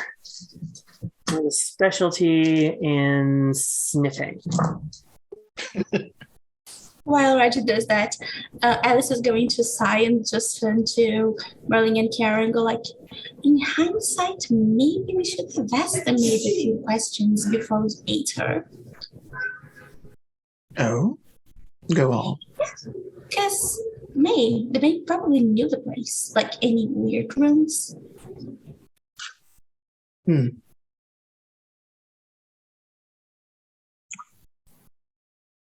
You make a valid point. Well, it is rather dark in here. Is there not like a lantern we can fetch? Before going even further into this At this point, you hear the goodest boy bark the biggest bark, and sort of like he's like a bloodhound's found something. And then Robert, you actually hear. What you actually hear is, "Oh, I think I found something right here, right here, right here, right here." Right. It appears dear Reggie has found something, and Robert's gonna turn on Eyes of the Beast so that he can see in the dark better, and start heading towards the goodest boy. Well, I mean, the goodest boy gets a little bit picked up there because blood bonded to your animal at the very least. Nothing except for your comrades pings on your Eyes of the Beast, so nothing threatening. But he does seem to paw at the door. So, like I said, there's 4 doors, and then it splits. He's on the door right after the road split or the room split before it goes on to the rest for another 4 doors before that goes to the window. So he's at like a 5th door on your right. Yeah, he's just very vigorously pawing at it and just like, I can't open it. I can't open it. Reggie, I got no thumbs. What is it you're smelling, boy? It's a funny smell. Funny smell. I can't tell what it is. Not human. Not human. Not animal. No. Not animal. No. It smells like thing. It smells like thing. Like us kind of thing? No, you smell you person you person. No, you person smell. You different person smell, but you person smell. No, not person. Not it's a thing. Robert's gonna kind of turn to the group and shrug and say, Reggie says there's something behind this door, but he's not sure what. He's picking up a smells like a thing. Smells like a thing. Smells like a thing. Yeah, that's important. Alice is going to turn heightened senses vision on, and go to the find room is Reggie. the hallway is now a lot clearer. You can't necessarily see through things though, but you can see very visibly that the oak door is there, and you do see a keyhole above the doorknob. Karen, wanted to say something? I think I can help with that. Just have to get inside. Why don't you go first, Kiara? I heard that you're quite adept. Thank you. Sure. Alice is going to try and fit one of the keys into the keyhole. Okay. After a bit of fumbling, one of the keys does go into, clicks into place, and then it turns for another click. As far as you heard, you just heard 2 clicks. To push the door open and look at Kiara, be my guest. Yeah, the door swings inward into the room. Kiara will take 1 step in and then throw Sense the Unseen on and look through the room. All right. You don't see anything spiritual per se, but the room, I would say similarly to Alice, does look like a very, very fairly clear at the very least. It's a regular sort of whitewashed servant quarter. There, directly across from you is a smallish big enough window. Just kitty corner to it, in like the actual corner, is a wash basin with a small makeshift little mirror, wardrobe on the other end of that, and along on the wall where you entered, where along the same wall where the door is a bed sort of pointed towards the window in the wash basin. This is not untypical of most servants' quarters per se. You can imagine that most of these rooms will look like this. The bed is made. Looks like it's been either made. You can't necessarily tell if someone slept in it for sure. Yeah, at this point, you're at the entrance of the door, and it is a room that might not necessarily have someone in there or not. Robert will he'll be looking in the through the now open door, but he'll also be paying just as much attention to Reggie, sort of reading Reggie's body language and stuff. Do you want me to smell the room, boss? If you would be so kind, Reggie. Immediately, and actually, Kiara, just next to you, you feel Reggie just brushed right past you, and he goes to the wardrobe and starts clawing at it. It's here. And then Kiara, you hear like he seems like he wants to get in. Oh, I can open that for you, buddy. And actually, Reggie will back up and just sit and wait while you do so. And she'll open the wardrobe. Not a care in the world. You'll see clothes hanging there. This is a maid's room at the very least. There's some other clothes, coats, another pair of shoes in there, and then some drawers on the other side of that. It's one of those like basic wardrobe armoire kind of feel. But I don't see anything else. No, not unless you dig in the pockets. She'll look back down to the dog that she has no idea just came out of nowhere. Is there something? Boy, do you see something? He kind of like will like peek up, and then he's like gonna sniff and poke his nose at the wool coat that's in there. And she'll stick her hand right in. So you check. I'm going to let you do an investigation and wits, if that works.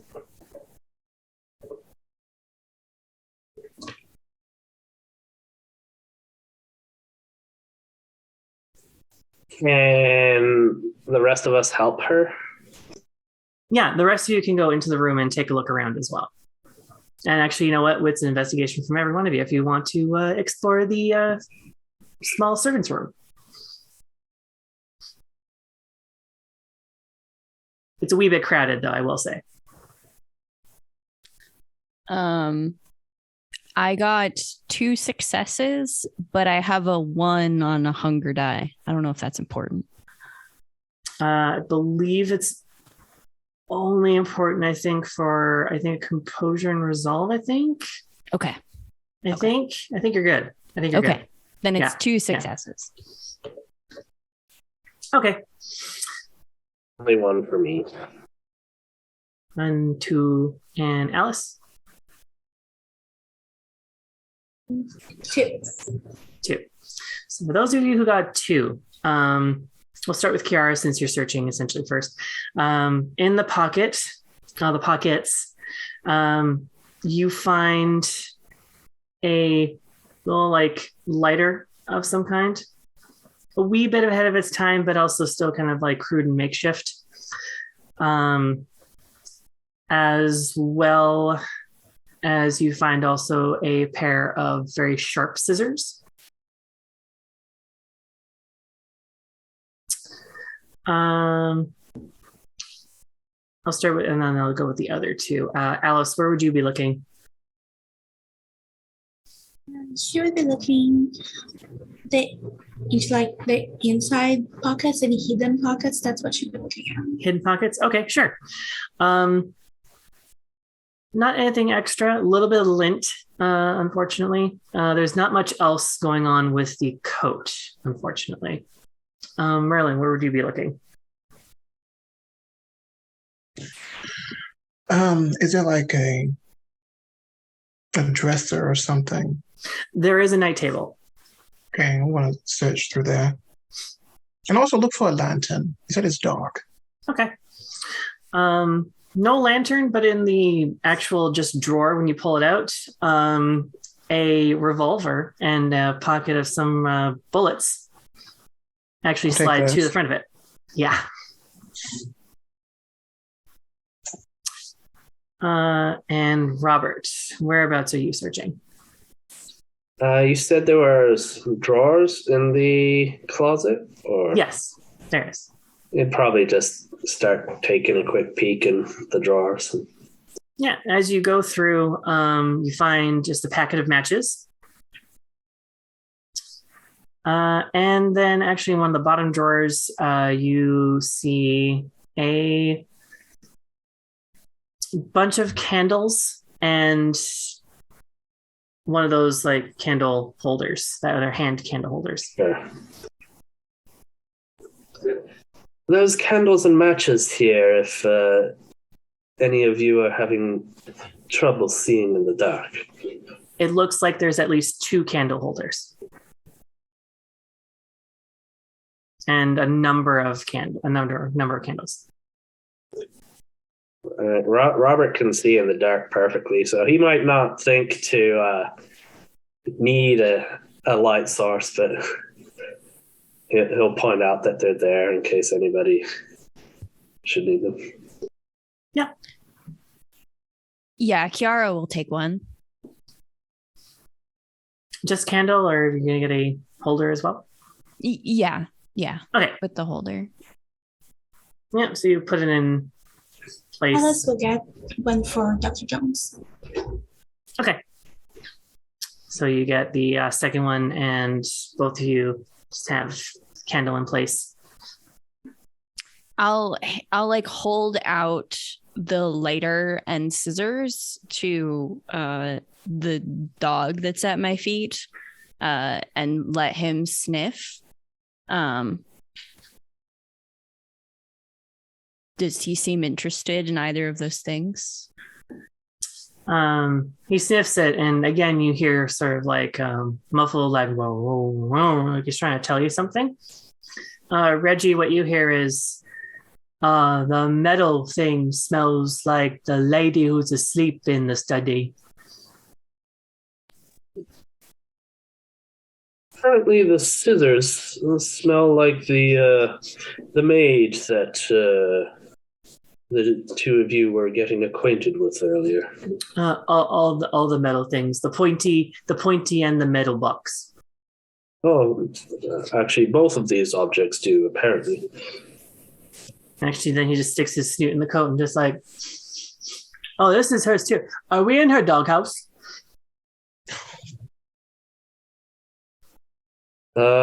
This could be that very maid's room. Reggie thinks it might be her doghouse. Wait, the woman downstairs. Yes, the one that Miss Kiara and Alice were getting acquainted with. You kind of hear him like to himself, kind of out loud. Might be a proper specimen to do experiments on later. Oh, sorry. No lantern in here at all. Here, she's gonna give him a candle and a candle holder. Oh, that's the best I could find. splendid. Thank you, Alice. Samson, where are you? Here, sir. I was just been out in the back. Like this place. Right. And he takes it and he, puts himself between it and then he's just like, do we have a lot or anything like matches? Do we? I have a lighter. Perfect. There was, in fact, matches in one of the drawers as well. Oh, wonderful. I'll take either or. And if Yes. Kiara's like sort of the first dish there, and he'll just kindly take it from you. Thanks, miss. And again, turns away from the rest of y'all, flicks it a couple times, another couple times. And then finally see a wee bit of a glow in the shadow on the back of his head as it lights. And he kind of holds the flame sort of just like, I know how y'all feel about it. And as he moves his hand, each of you do a willpower save, please. Yes, it's a small thing, but it's fire. What's the dice roll for that? I believe just what it is for your willpower. I think it's just the amount of willpower that you have.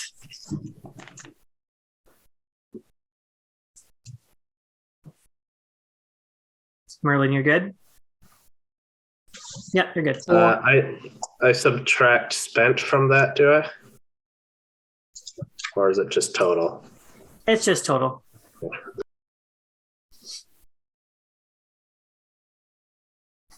Hey, Kara, you're good too. Alice, did you? Oh, you're good. Alice got 3. She's good. Yeah, you're good. 3 for Robert. Yeah, you're all good.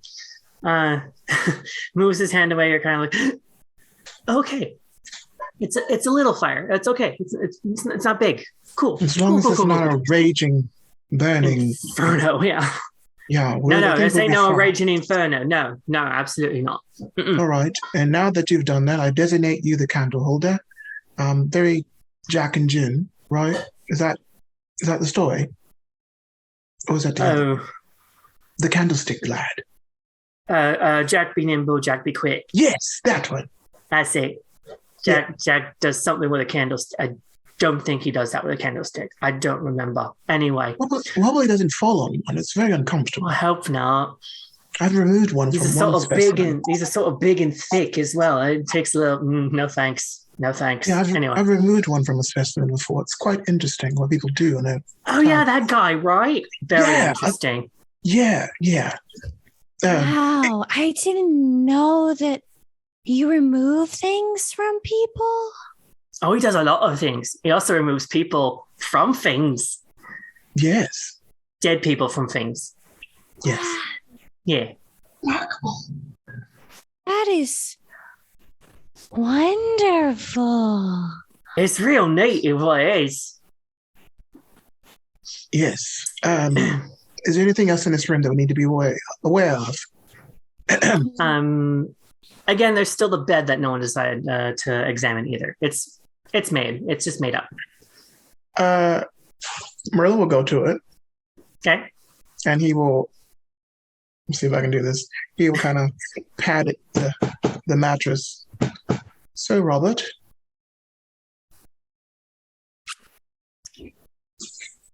Robert will just kind of smirk and I do believe the sun is a couple hours from rising yet, but should we end up staying the night here? Now we know where to sleep. From underneath the bed, Merlin, you hear a thump. It sounds like a small sort of square thing. Box or a small book, but you're not too sure. He will kind of get down and he will reach out for Samson and kind of bring him down with him. All right, this is happening. Yeah. And the candle's like right away from you, but next to his head, and it lights the bottom of the bed. What do I see? You see a small little weather-worn leather book. Mm-hmm. Like it's a regular small pocket diary of some kind. Get it?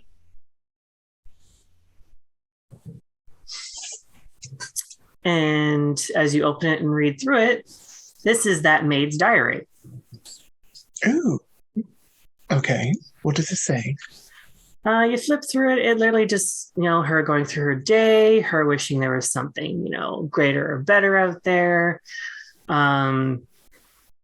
She may also write about this old school friend that she's thought about and been in touch with. A few of the letters are kept in there. They smell like lilacs. She misses the scent of her hair. Vague little unnecessary stuff like that. Mm-hmm. Then you come to a section that's fairly recent, within the week that they would have been getting ready for this ball, because it takes at least a week or so to get ready for an event like this back then. At least 5 days before the event, on like a Sunday or a Monday, you can guess. She writes in her notes that she heard strange noises above her room on the 3rd floor. She's not too sure what it is, but it is concerning. It sounds like footsteps. And then a little bit of dragging and shuffling of some kind, but she doesn't know what. It woke her up just that one time. But she shrugged it off, and as she knows, the masters of the house, and you can assume it's the coterie, have certain dealings in there. She indicates that she knows she needs to keep her nose out of it, not ask about it. But she's aware of some of the dealings that happened with the coterie. But there was that specific time and no other mention of it. The rest is just continued things. And after this, I think she said she has like a couple of days off, and then she gets to go see her best friend again. Robert will be watching Dr. Jones reading. Any juicy gossip in there? Oh, I do believe so. I'll just say this. And he will see him close the book.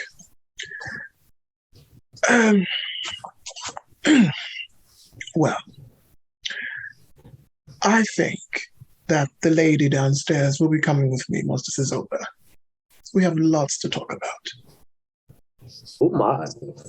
And she is betrothed, if I'm not mistaken.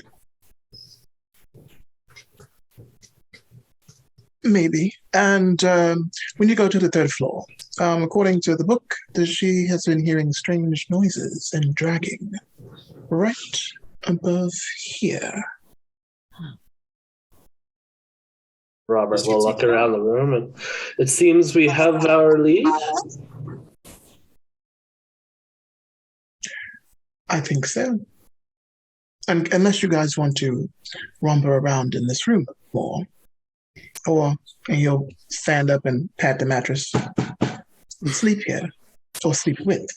Whatever. I'm not peculiar. I have no whatever.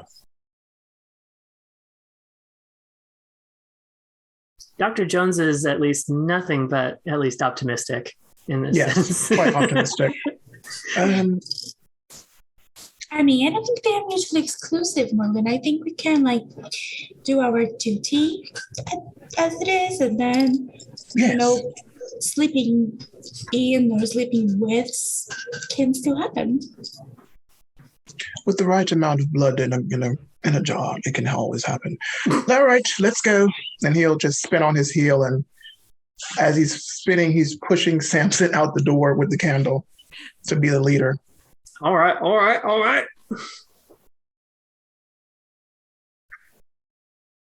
Robert will quickly kind of put things back, close the the closet, and leave the room as well.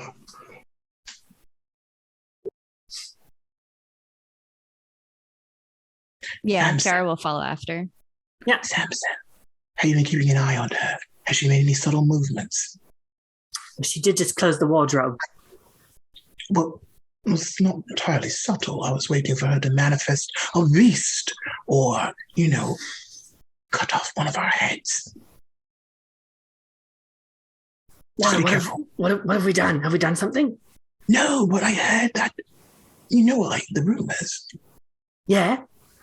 Yeah, But don't you have to do something? That wasn't. Wait a second. Didn't someone compliment her ankles and then she just slapped him? Isn't that what happened? Girls are very sensitive about their ankles. I don't know why. They are. They're quite sensitive about their ankles. Right? Yes. Why are men so fickle about their ankles? And he says that as he just heads towards the stairs to the 3rd floor. Okay.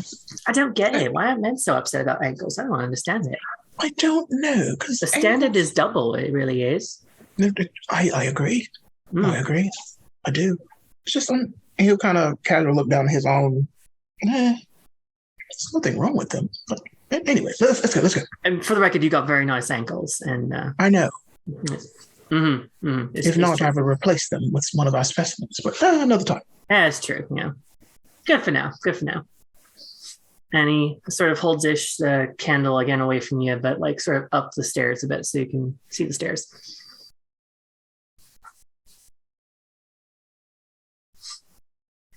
As you make your way up the stairs, you come to a door. Sorry, go ahead. Doctor. Well, first, Alice, you have the keys for this door. Is it locked?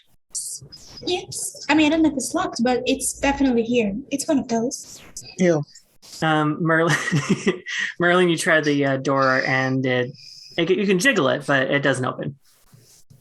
And Alice is dangling the keys delicately in your direction. Merlin.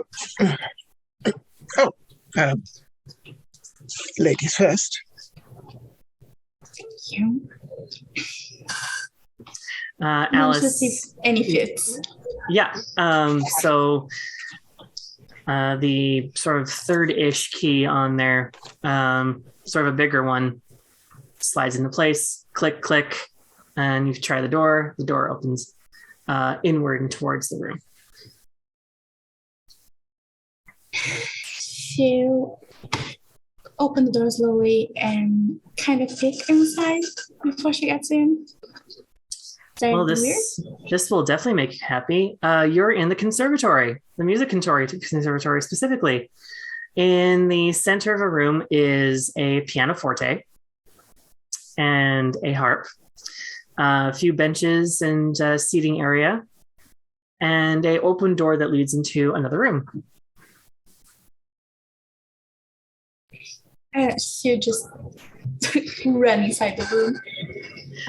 I feel immediately you would definitely be drawn towards the pianoforte. If you want to pull yourself away from there, you may have to do you may have to burn a willpower for you to pull away from that. And she ran to the piano and she did this thing where the person sits on top of the piano. I don't know how to play this very much. I mean, people taught me how to play this when I was still not, Kindred, because I had to know so I could debut and get married and stuff. But I don't remember a thing. So if anybody knows how to play this, that would be delightful. But if anybody, and then she's just going to stop herself mid-sentence, like, as I burned the willpower, and just plop down. I'm sorry. I think I got a little bit sidetracked. As you guys come in, you do see Alice just going off apparently on the story, and you're almost like mid conversation, and she's rattling off this whole sort of like her like growing up, and then you see her just sort of like come to slide off the piano and just as she had said. Are you alright? Yes, I just had a small worry. Let's just say that my rose got the best of me. So, shall we continue? All of you do a wits and awareness, please. I think when she slid down, Reggie might have run up to check her out in concern. Yeah, Reggie is checking out, just like just sniffing, just kind of like sniffing at your hand, ears kind of back. He's got a heckin' concern, and he's concerned for you. Oh, she'll pet the pup. She'll be petting him like, I'm doing it right, buddy. Thank you. And he kind of looks back over Robert like, she's okay. And you, Reggie, are you picking anything up in this room? No. Ooh, wait. And then I'll just go. Oh yeah. His tail is like poing, and he goes into the next room. Oh. However, what have each of you rolled before that? 2, 3. Or 2 tree, rather. No one has said anything yet.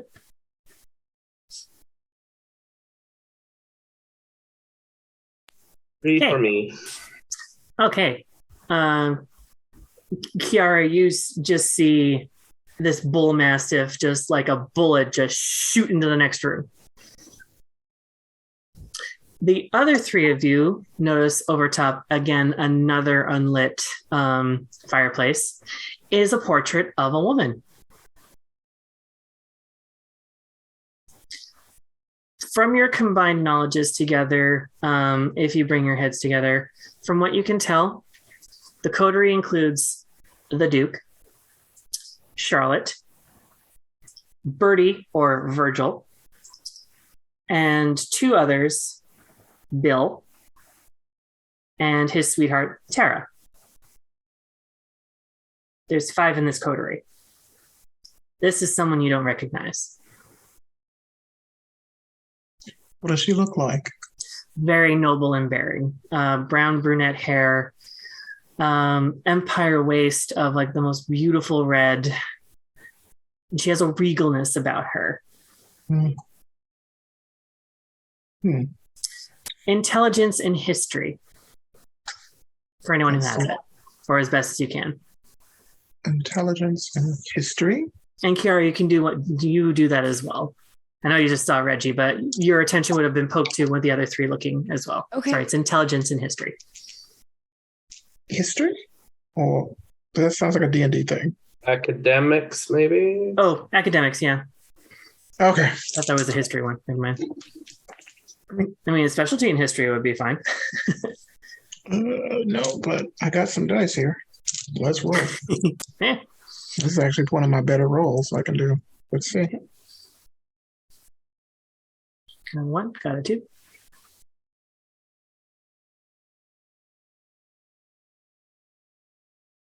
Five. And Robert? Oh, sorry. I didn't realize we were all rolling. Yeah, I was going to say do at least the 3 of you, but then I did all of you because, well, Kiara would have looked with the rest of you going, oh. Just a 1 for me. Just a 1. Okay. Alice, Robert, and Kiara, you feel that she's just very much on the very tip of your memory, like this. You're not sure. You can't quite place her. But what you get is noble, regal of bearing. Doctor over here with a 5. You know she is aristocracy and she is from France. Again, you can't, I'm making this one a very hard high roll. You can't necessarily place her, but you know she is aristocracy in France. And about 100 years ago, the French aristocracy was decapitated, literally, 100 years ago. You just kind of remark out loud. Beautiful, graceful. Then true, probably. And then he'll just start going to where the dog went. Yeah, cool. Do the rest of you do as well? Yeah. Robert probably would have, as soon as he looked at the portrait and had no clue who it was, he probably would have gone to see what Reggie was doing. Totally fair. That being said, Robert being sort of in the leadish there, and Merlin sort of being on the tail end of that, you'd come to once again poor Reggie just pawing at a closed double door. The room that you're currently in, that where he is in, is another sort of study. It's like a private chamber drawing room sort of thing. Or it's that in-between room between one room and another. And it's clearly that's another main room on that floor. And he's pawing once again on that door. What is it this time, Reggie? People.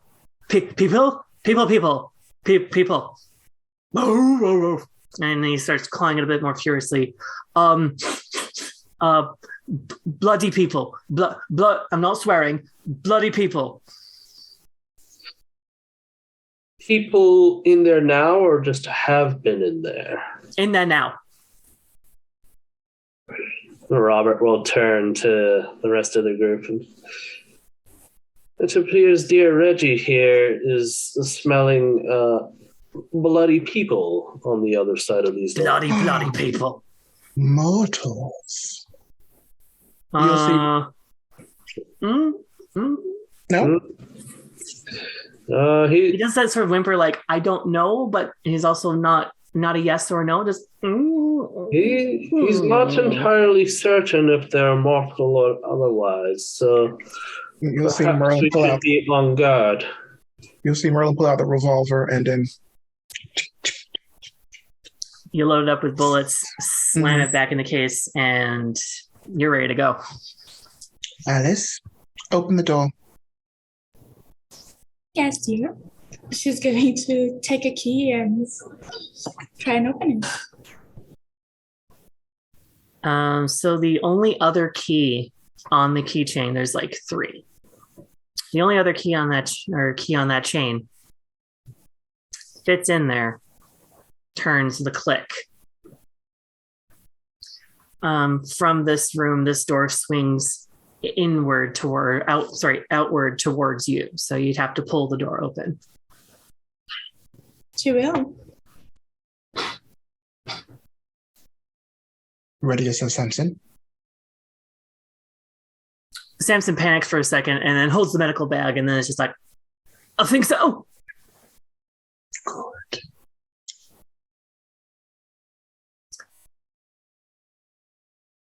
Alice swings the door wide open.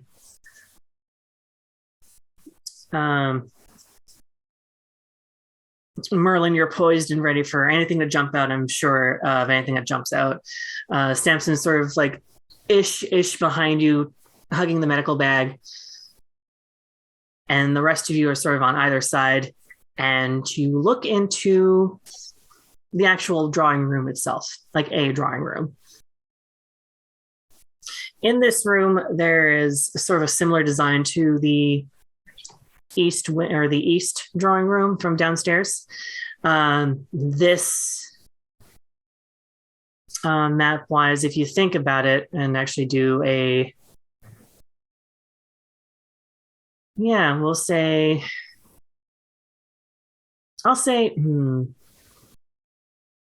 I'll say intelligence and awareness.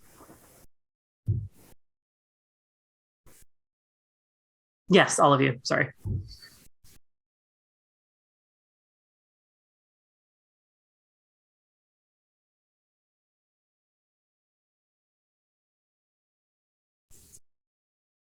I'm going to burn a willpower because I do not want a bestial failure.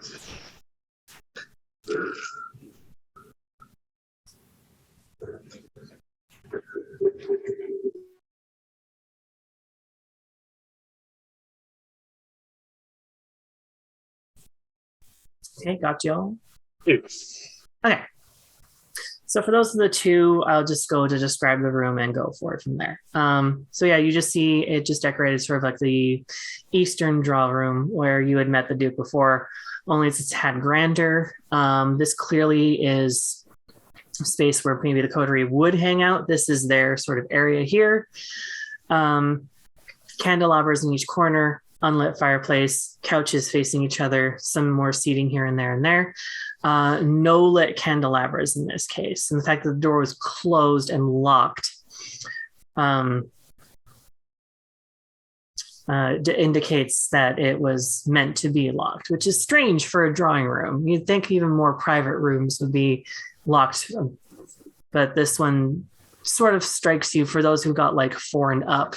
It's a little weird that this room specifically is locked. Sort of like wood paneling, whitewashed walls are surrounding you all around. There's some portraiture of nature, Monet, Van Gogh, that sort of stuff. Who had the 5? Is that you, Alice? Alice, you notice the seam when you look into the room on sort of the right-hand side. And from what you can tell as well, you and Merlin can tell and recall, this is just about above the maid's room. It may be off a little bit to one side, but it is above the maid's room.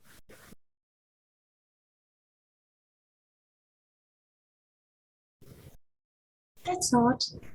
I think this might have been the place where the noises were coming, but nothing looks weird. I don't really see anything. And where is Reggie? Reggie is actually right by the seam that Alex you can see, and he's kind of sniffing at the wall, but he looks confused. Do you see something pop?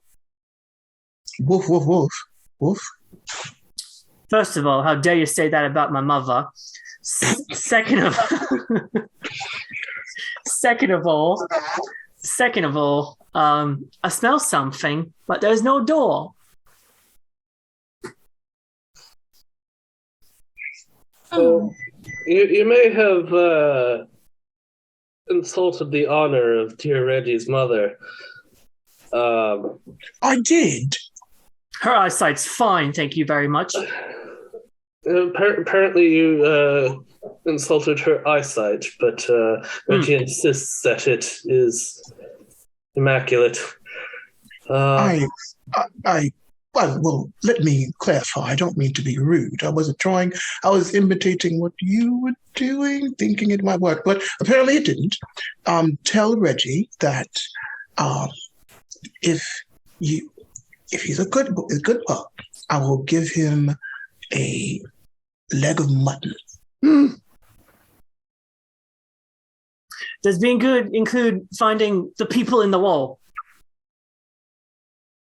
There are people in the wall. He People will in the take wall. you up on that leg of mutton. The bloody people are in the wall, and I will take him up on that mutton. In the wall? He smells the bloody people. Perhaps we have a secret door. A false entrance. And Robert's gonna go up and check it out. Merlin will too. Alice, Kiara, come on. This is like it could be a fun thing to open. Oh, it's so extraordinary. So Alice, as mentioned before, you do see the seam and you know exactly where that seam is. She's going to point it out to the others. So there doesn't look right. Yeah, it looks like the seam of the actual wall, like the drywall itself, doesn't seem to have been resealed very poorly. And as a Toreador, this sticks out to you and it's bugging the heck out of you. See, it doesn't line up properly. It looks like it's just bad craftsmanship. Like a place like this, I would not have that embedded scene like that. So I would force through that point if I were almost perfect. And then when she points it out, you do all see it too. And yeah, that's very terrible shit. Like it's very terrible workmanship, but it's recent workmanship. I dare say this is not consistent with what I would have expected from this evening's host. I mean, the rest of this place, top notch, but... Robert? Yes, Doctor. I don't mean to offend. Is there a way that you can use your, what your client does best? My claws? Yes. Do you have those? Oh, yeah, you do. As a matter of fact, I do. I I wouldn't mind seeing that. I've only heard stories. But... Happy to oblige. And he'll activate feral weapons. Myrtle will kind of stand to the side and kind of just look coyly and curious. And what you all see is... Actually, go ahead and roll it, Robert. Pass the rouse check. Awesome. Okay, you're good. No good hunger. What you then see is sort of like similar to like the female Wolverine from like X-Men 2. you just see him just grow these like his sort of like unkempt claws just grow another like few inches on both hands. And do you go for the seam in the wall? Sure, you'll try and get them into that little crack. That You easily do. And not only do you go through the wall, but you can feel the short end of it as well. Like this is a very cheap, thin drywall. And this was not done very well at all. And I need you to give me a strength and athletics. Okay. Merlin will ready the gun just in case. Just keep it. Storyteller, is my Sense the Unseen still up by any chance? No, would you like it up? I would like to throw it up just before he opens. There you go. Yeah. It is up. Okay. Alas, that was only a 2. Do you want to willpower it? Or rouse some blood? How am I looking for willpower? Sure, I'll willpower it.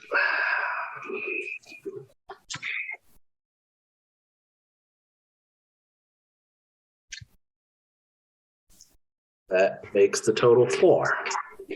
Awesome. So the first time your hand does make purchase with the wall, and you kind of struggle with it at first, and then when you go to let go, that's when you feel it give.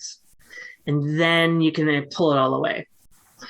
As you pull and bring the door to one side, the rest of you see 1, 2, 3 bodies on the floor that flop onto the floor.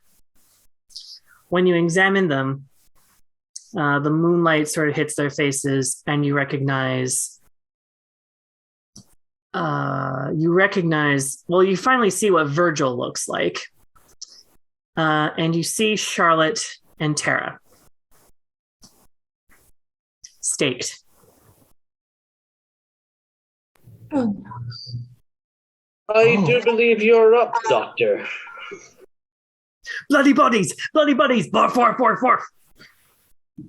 Excellent job, Reggie. Good boy. Yeah. That is a 1 before wonderful trick. It's quite enticing. So good on you, Robert. To approve. Good job, pup.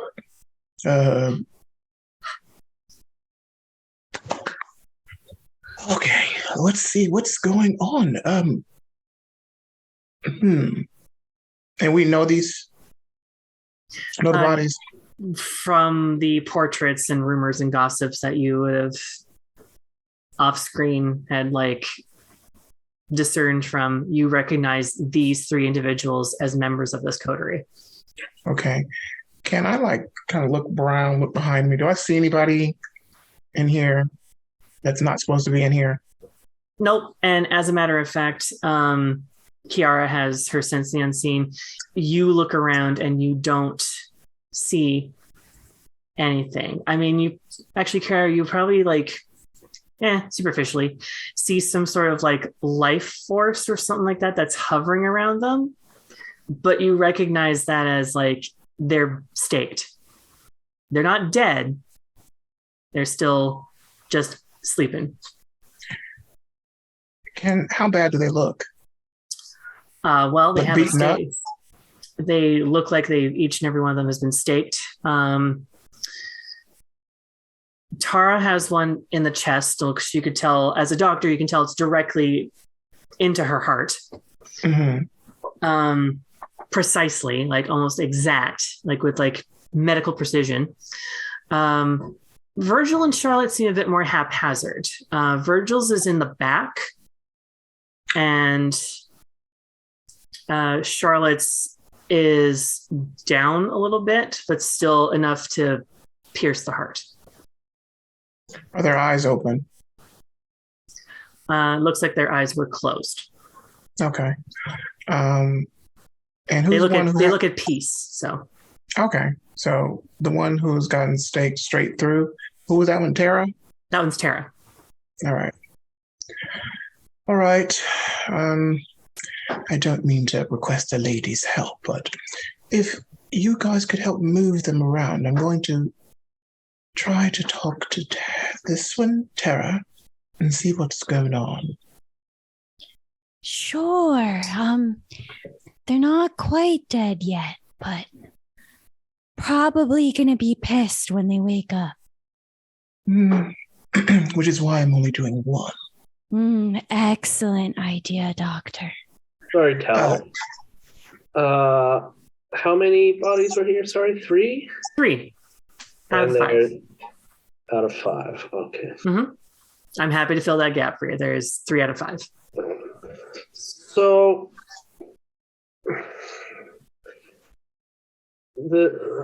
our host of this evening, I believe he stated that there were 5 members of his coterie, Including himself. including himself. Oh, Charlotte, he said was England somewhere. He didn't specify, but she was out. He said London. Oh, London. Yeah, close enough. It's fine. Well, it seems to me that we may wish to proceed with caution here. 3 of the coterie members, 1 accounted for, 1 not. 2 probable suspects would like to think that our new acquaintance would not have sent us up here looking if he knew that his coterie members were stashed in a wall. But If that is the case, who's done it? That's a question that we're going to try to find out right now. Samson, please bring that medical bag, please. And he comes over with the medical bag and just sticks it out for you to take. Takes it, he'll open it, and he'll pull out like a couple of vials of like Vitae that he has just in case. And he'll kind of boop. He'll take his fingers and open Tara's eyes. And he'll kind of, I don't think that'll be enough, but we'll give it a shot. Robert, be ready with your things. Alice, stand back. Kiara, keep this up, and let's see. He'll put his hand on the stake. Oh, Strength and athletics. okay. This is going to be interesting because he's not. Because you're pulling through bone and sinew. Can I rouse? Yes. Because I need to get this. Thank God we're good. Okay. None of you are getting hungry? What am I doing here? Okay. I mean, look.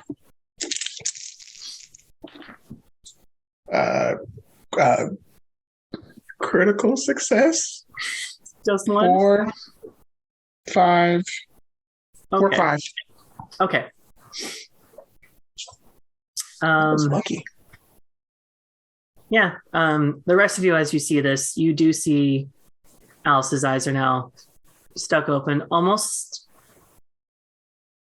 comically, like in a terrified, like overacted melodrama stage production. They're wide open. You see the doctor just move the blood down. You see her throat activate and swallow it down. And you see her chest sort of rise and fall. She is, breathing, but it does activate and move, essentially. reflex. Yeah. Then, doctor, as you get both hands, you're going to need both hands for this one. Sort of like a little bit of a twist. And because of the medical precision, comes right out like. To which everyone in the room hears a guttural sort of like gasp or like a cry out of pain of just, oh. And then Tara looks at each and every one of you with like a wild expression. Dear. Who in the fucking bloody hell are you? Well, such a wonderful foul mouth on you, my dear. My name is Dr. Merlin Jones, and I'm the one who helped save you. So I would... She claws at you. If you want to dodge it. Yes. Dex and athletics.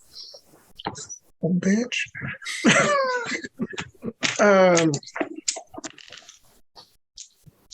Dex. I'm aroused. I mean, if it's just gonna be one success, you're good because she didn't roll that good. Okay, that's fine. I'll keep it. So Dex and athletics. 3. Yeah, she got no successes. Literally just swats at you and just moves to get away from you 3 because she is so concerned about you. What type of woman are you to swat at me? Man is me ass. Where's Bill? Who are you? Who sent you here? Dr. Merlin Jones. Again, as I said, I cannot speak again. This is Lady Alice. This is Kiara. And this is Mr. Robert here, a good gangrel friend that if you do not cooperate will rip your throat out. That is... Oh, that's cute. Oh, I can be cuter. Now, yeah, right. You were staked, and I successfully removed it. And if we are following the rules of the Camarilla, you owe me a boon. I owe you shit all, you would know that. Absolutely not. I owe you bunk. What is your clan, dear? I ain't telling you nothing. Swore an oath I did, and I'm not breaking it. Would you at least tell us, madam, who did this to you? That was my next question. Oh, yeah. I'll tell you. And then she goes to attack the good doctor. And hell! By all means, you can roll whatever. She's weak. Okay. Yeah. Do I see her coming at me? Yes, obviously, clearly. She's not being subtle at all. I'd like to trip her.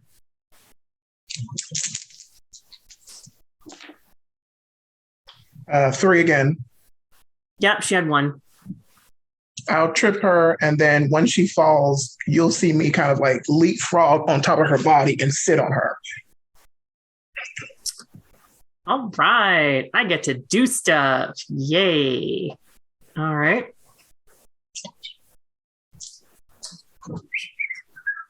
So yeah, all of you do see Dr. step to one side as this clearly starving, clearly staked female vampire. By the way, like shock blonde, the brightest blonde hair you could have seen, face plants into the carpet, and then Merlin just leapfrogs on top of her and just pins her to the ground.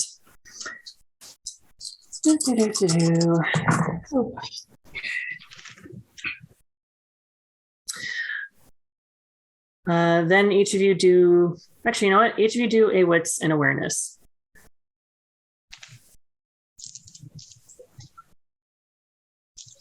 Wits. 1, 2, 4. Mm-hmm.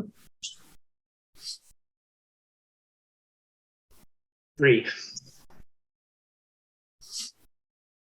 Okay. Those of you who got 2 and lower, all you just see is just her on the ground, and she looks like she's trying to claw her way up. But because the weight that Merlin's got on top of her, she can't move. Those of you who got 3 and up, she's not clawing, she's wiggling her fingers. I think Robert's probably going to step forward and try to restrain her hands. Yeah, she is face planted on the ground, so her hands are sort of up a bit. He's probably gonna grab them and just sort of pull them backwards, digging his claws in a bit to make the point of stop that. She growls, and in response, Reggie growls back. He's aggressive, and sort of is at her face, just let me know, Boston. I'll rip her throat out. It may come to that, Reggie. Madam. Please, mind yourself. Yes, Robert, talk. We're trying to be civil here, madam. But if you keep forcing our hand, we may have to do something uncouth. And I would hate to break a promise that I made just this evening to the good doctor here. I would rather not have to hurt a lady, if I can help it. She's no lady. She acts like this. No, you're actually right on something, Doctor. And she seems unfazed by the pain that's actually being clearly done to her wrists. Her hands stop wiggling at this point. Let me just check something really, really quickly here. You know when you should have pulled up the V5 rulebook? Hi, guys. Oh.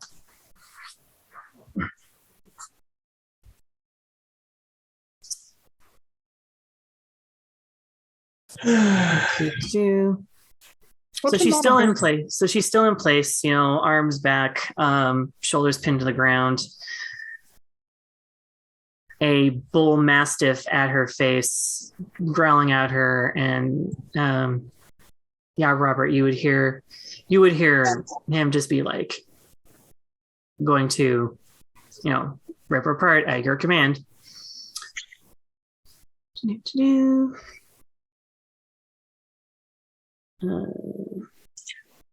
He'll is there any one of you that can actually calm her down before I have to do something dastardly? Sure.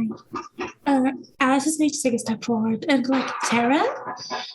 So, first guy told me about you. He told me you were one of the kindest, sweetest people he'd ever met.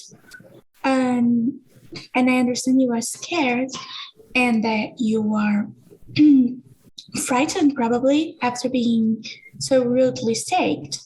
So we're not trying to hurt you. We're trying to help you. Rudely. She interrupts you. I'm sorry. The boys you have no idea, you fancy little bitch, you. Absolutely not. You have no idea. Kiara, Kiara's something. Gonna bend down and she's gonna look Tara right in the eyes and she's gonna try to compel her. And she's just going to with this just intense, shut up. And she's going to try to get her to stop. All right. Anything you need to roll for that? Yes. So it's going to be a charisma dominate versus intelligence resolve. Gotcha. Intelligence resolve.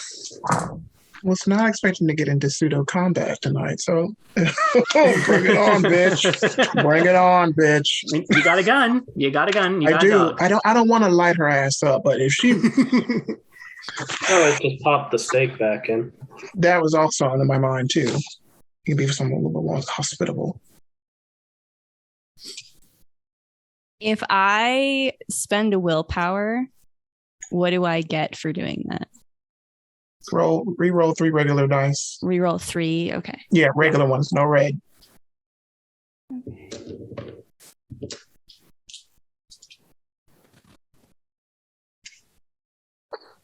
Because I might have to do something I don't want to do. Well, he would love to do this. Okay, I rolled a 3. 3 successes? Yeah. Okay. In this case, I'm going to say, actually, no, she's got 2. She only has 2 successes. So you see her sort of like she goes from like this like angry, aggressive place with her mouth wide open. Then, thank you. That was better. just, she was really annoying, huh? Yes. So, thank you, Kiara. That was incredibly wonderful and frightening at the same time. So, also, thank you, Alice.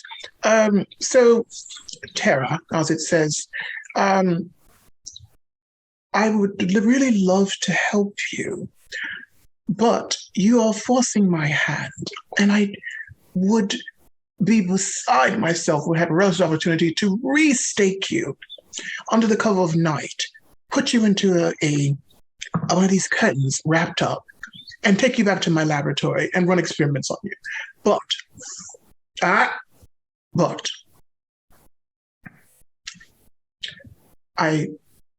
will hold back that. So tell me, and you'll see him, he'll let his fangs come out. Who the fuck did this to you now?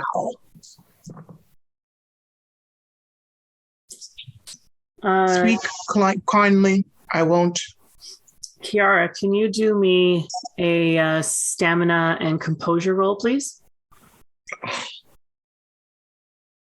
Oh, God.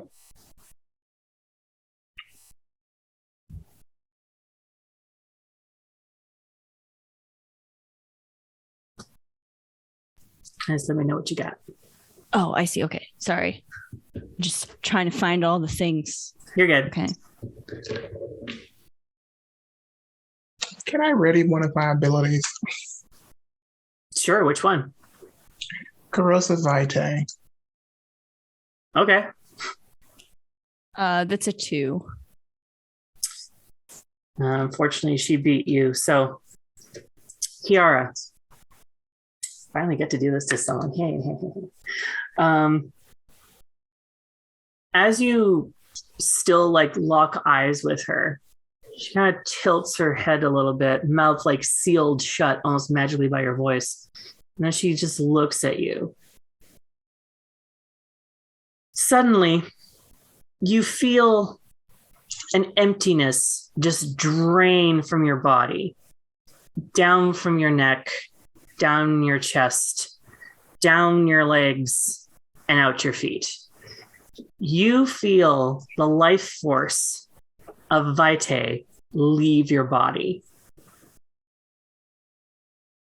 I'm going to need you to roll willpower so you don't frenzy. Right now, you're freaking out.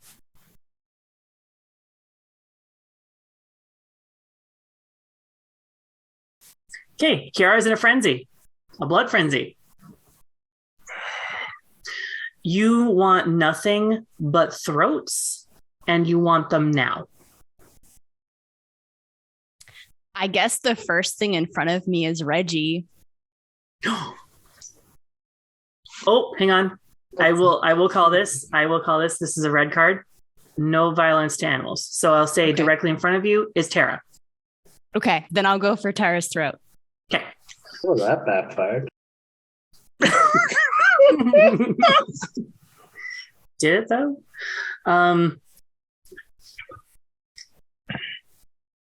Yeah, doctor. So you see Kiara not only at one point just like go from the sweet, soft-spoken voice to tell her to shut up in a very like voice you never heard her speak in since meeting her tonight, then go for her in this like animalistic sort of way.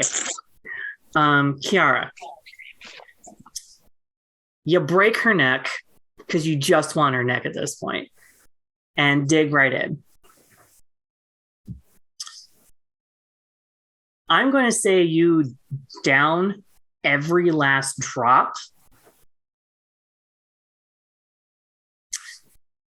Ooh. Then Diablerie comes into play here. Ooh. Like the rumor said. That's what I was just thinking. I was like, how did Rose manage this? This is beautiful storytelling. I mean, I did not expect this to happen, I'll be honest. So yeah, actually, Kiara, I will give this to you. Do you finish her off? What would Kiara be doing at this point? I'll give you the choice. I think at this point, she's probably lost a lot of the control that she's used to having being Kiara, and she's probably turned into Edith and is just completely not Kiara anymore and is just weeping and like there's blood everywhere. She looks like she looks like she turned into like this just insane person, and she would just Edith's sorrow would just take hold and she wouldn't know when to stop. Okay. We're all watching this, right? You're seeing this. You saw Kiara snap her like a twig and suck her Robert, dry. stop her! Yeah, Robert, I was assuming for her to get close enough to do that, Robert probably got shoved out of the way. Yep. So he's going to try and pull Kiara off of Tara before she finishes the deed. I will give both of you will give me strength and athletics. Because Kiara, you're holding on for dear life, just naturally. Robert, you're going after a frenzying vampire. Yeah. I'm going to rouse my strength.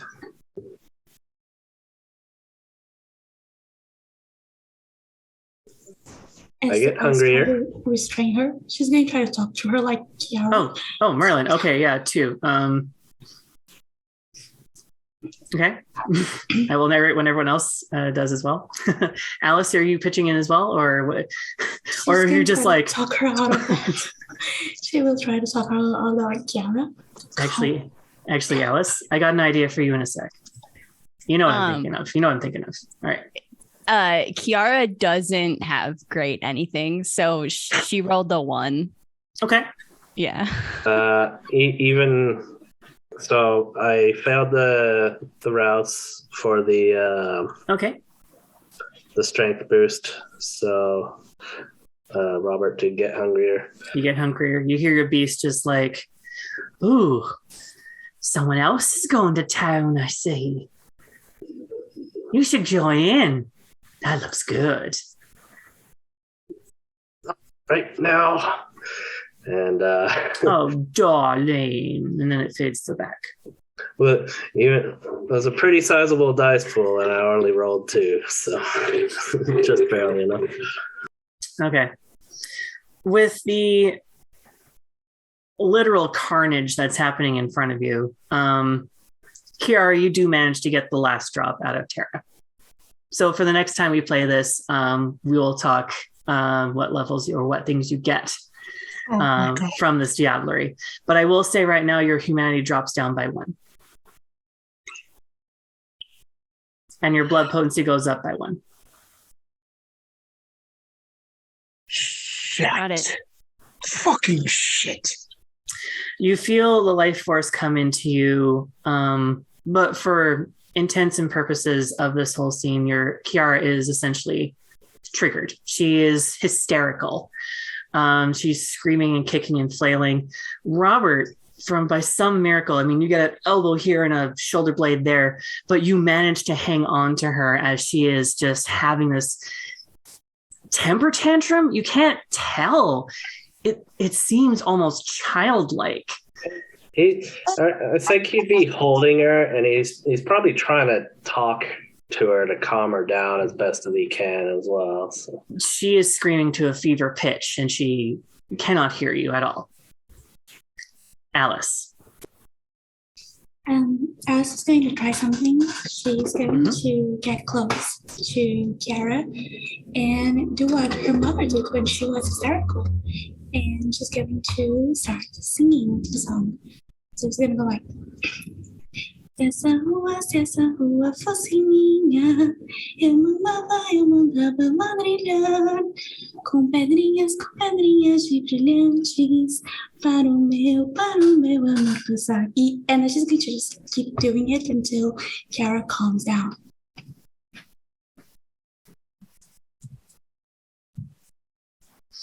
All right. So, you have to start off fairly loud because she is screaming. Kiara, as in between like breaths for screaming, because it's sort of like on a fever pitch and you're just going and going and going, you finally catch a little bit of what Alice is singing. And your eyes focus on her. And Edith drops. Edith starts to just go back to where she belongs, in the heart of a memory, back where she belongs. And you feel this like curling up sort of feeling on your chest. It's a feeling that you've longed for and wanted for a long time. But unfortunately, that was taken away from you.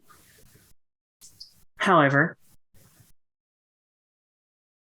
it calms you. You are feeling just, first of all, replenished.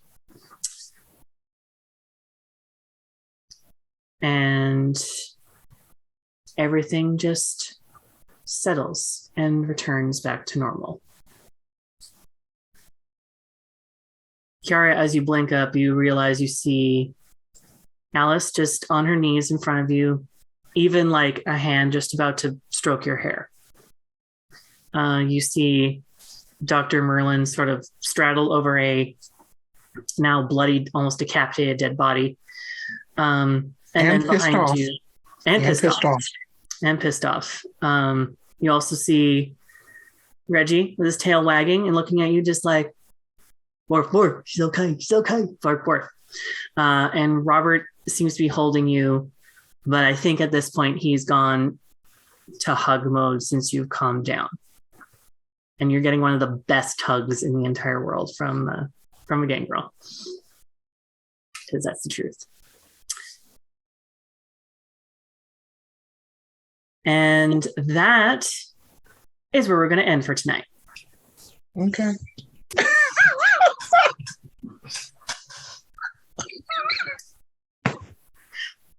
In a bloody heap, tears. There was nothing but tears in this one. But yeah.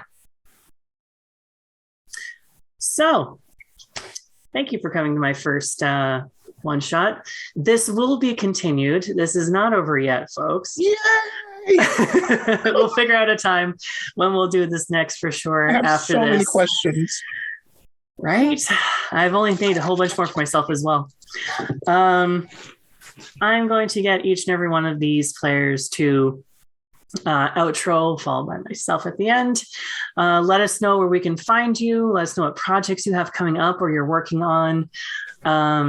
Yeah, and I am going to start somewhat in reverse order with the good doctor down below me here. Oh, okay. Hello, everyone. It is I. Well, sorry. It's Joe, but no Detroiter, no Fanger on Twitter. ST for Montgomery by Night. I do stuff like this with all these cool people here. Well, hopefully more now that we've started a possible war. Just kidding. But yeah, I'm going to be in some more projects that I cannot talk about just yet. Just follow my socials. Hit up somewhere on the page or whatever, but I'm all over the world. If you find me, hit me up. And I played Dr. Merlin Jones, the now very angry Tremere, who was, now that this has turned for the worst, was going to throw corrosive vitae at the lady, but now she's dead. So yeah, that's what I do. Yeah, she's got nothing left now. Yeah. It's got a bit of rubbish to clean up, though.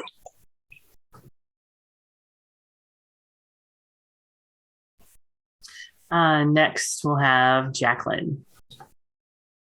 Hi, I'm Jacqueline, she, her.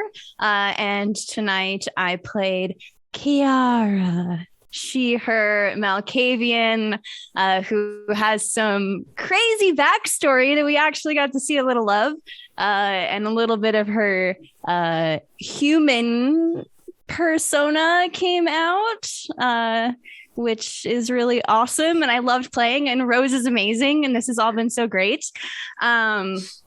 You can find all of my socials on my Linktree /it's Kekelia. If you want to watch me play a crazy Dungeons and Dragons conspiracy theorist character with Rose, head over to Vancouver by Night on Friday nights at 5:30 p.m. PST. It is so much fun. We are chasing murderers and uncovering conspiracy theories. So check us out. And Dan, Robert. Hi, Dan, aka Robert, bestest friend to the bestest boy Reggie. And you can find me at dmaple_gaming on Twitter. I don't have a lot going on at the moment, but now that this has apparently been extended, I suppose you will see me here whenever the next episode is. And had a great time tonight. Fantastic time playing with you all. And glad to be a part of the team. I look forward to the next episode. Thank you all for watching. And last but not least, the lovely Alice. Hello everyone, I'm Alice playing Alice, the little Toreador. And you can find me on Twitter at BellaRiddle, and I'll be starting April in a Pathfinder 2 stream where I play a dancer, half vampire, who is actually a vampire hunter. So follow me on social media and you can learn more about that. And it seems I'll be here next time too. I'm very excited about that. I've had a wonderful time and I can't wait for next episodes. Thanks, Rose, for giving us more. Horns honking everywhere. Okay. Hey, same here. I live in a apartment building. Anyways, yes, I am Rose. I was your illustrious little storyteller today. Thank you so much for joining me on my first endeavor. If you absolutely liked it, please come for the next episode. It happens. I may have planned a little bit too much for this game, but hey, it means I got a second part with these lovely people, and the chemistry is just wonderful. I cannot wait to get back together with you guys. You did a fantastic job. Good job on you. Hand claps to Rose. That was not expecting that shit. She's dark. Anyway, she's goth. Anyways, right. If you want to see more of my own stuff, like Jacqueline said, I'm on Fridays at 5:30 p.m. with Agents of Shield, where I play Elsa but mommier. I think I've already said that very much so. And yeah, you can also catch me on my social medias at Rose_Bulbasaur on Twitter and Instagram. If you like to see any of the weird humorous stuff or any of my activism that I get into, feel free to follow me also on TikTok, just Rose Bulbasaur, no underscore whatsoever. And at this point in time, I would like to say, first of all, thank you so much for the people who not only applied for these games, but people who I've selected for these games that I have coming up. I have another one shot I will announce later on after this is all done and wrapped up. But I need to say for sure that it's opportunities in places like this, like Martlet Games, why I'm creative partner with them, why I'm with Vancouver by Night, is that they have a space and a place for someone like me at their table. And they do see that there's abilities and talents and wonderful stuff from marginalized community. In this day and age, in this current state, right now, the states of both Texas and Florida are horridly rampant with laws that are restricting to LGBTQIA plus 2S youth. And they need to see stuff like this and individuals like ourselves here playing and telling stories, because without that, they have no idea of how to be themselves. They need this kind of exposure. This is not this is 18 plus, but this is not harmful stuff. We're not actually committing these horrible atrocities, and we're doing it in sort of a safe environment. But at the same time, this is stuff that people do need to see. These are the stories that we are telling as the people that we are in our bodies and our skin. This is all very important stuff to me and very important to my personal activism and everything. So always have a space at your table for someone of a marginalized community, someone who is a friend of yours. Kids out there who are trans and discovering this, first of all, if you're not 18, how dare you? Second of all, thank you for supporting us. Further, you are not alone. You are absolutely not alone. There are people out there who love you and cherish you, love you for who you are. Those may not be the politicians responsible for making you safe and feel, wanted and accepted, but there are people out there who love you and appreciate you. And find those people and find your tribe. I sure as hell have. And I am blessed and thankful every day for these wonderful people in my life and others who are in other games that I'm part of. Martlet Games, again, Vancouver by night, they have made a space for me in this community. And I want to continue to harbor that for other people as well. Anyways, that's a bit long-winded, but thank you so much, everyone, for coming to my first attempt at storytelling. I think I'll do this again. On You're pretty that natural note, at it. You're really natural at it. ST to ST. Good job. Absolutely fantastic. on that note, I'm going to say good night, and I'm going to take more compliments for my party. So, night, guys.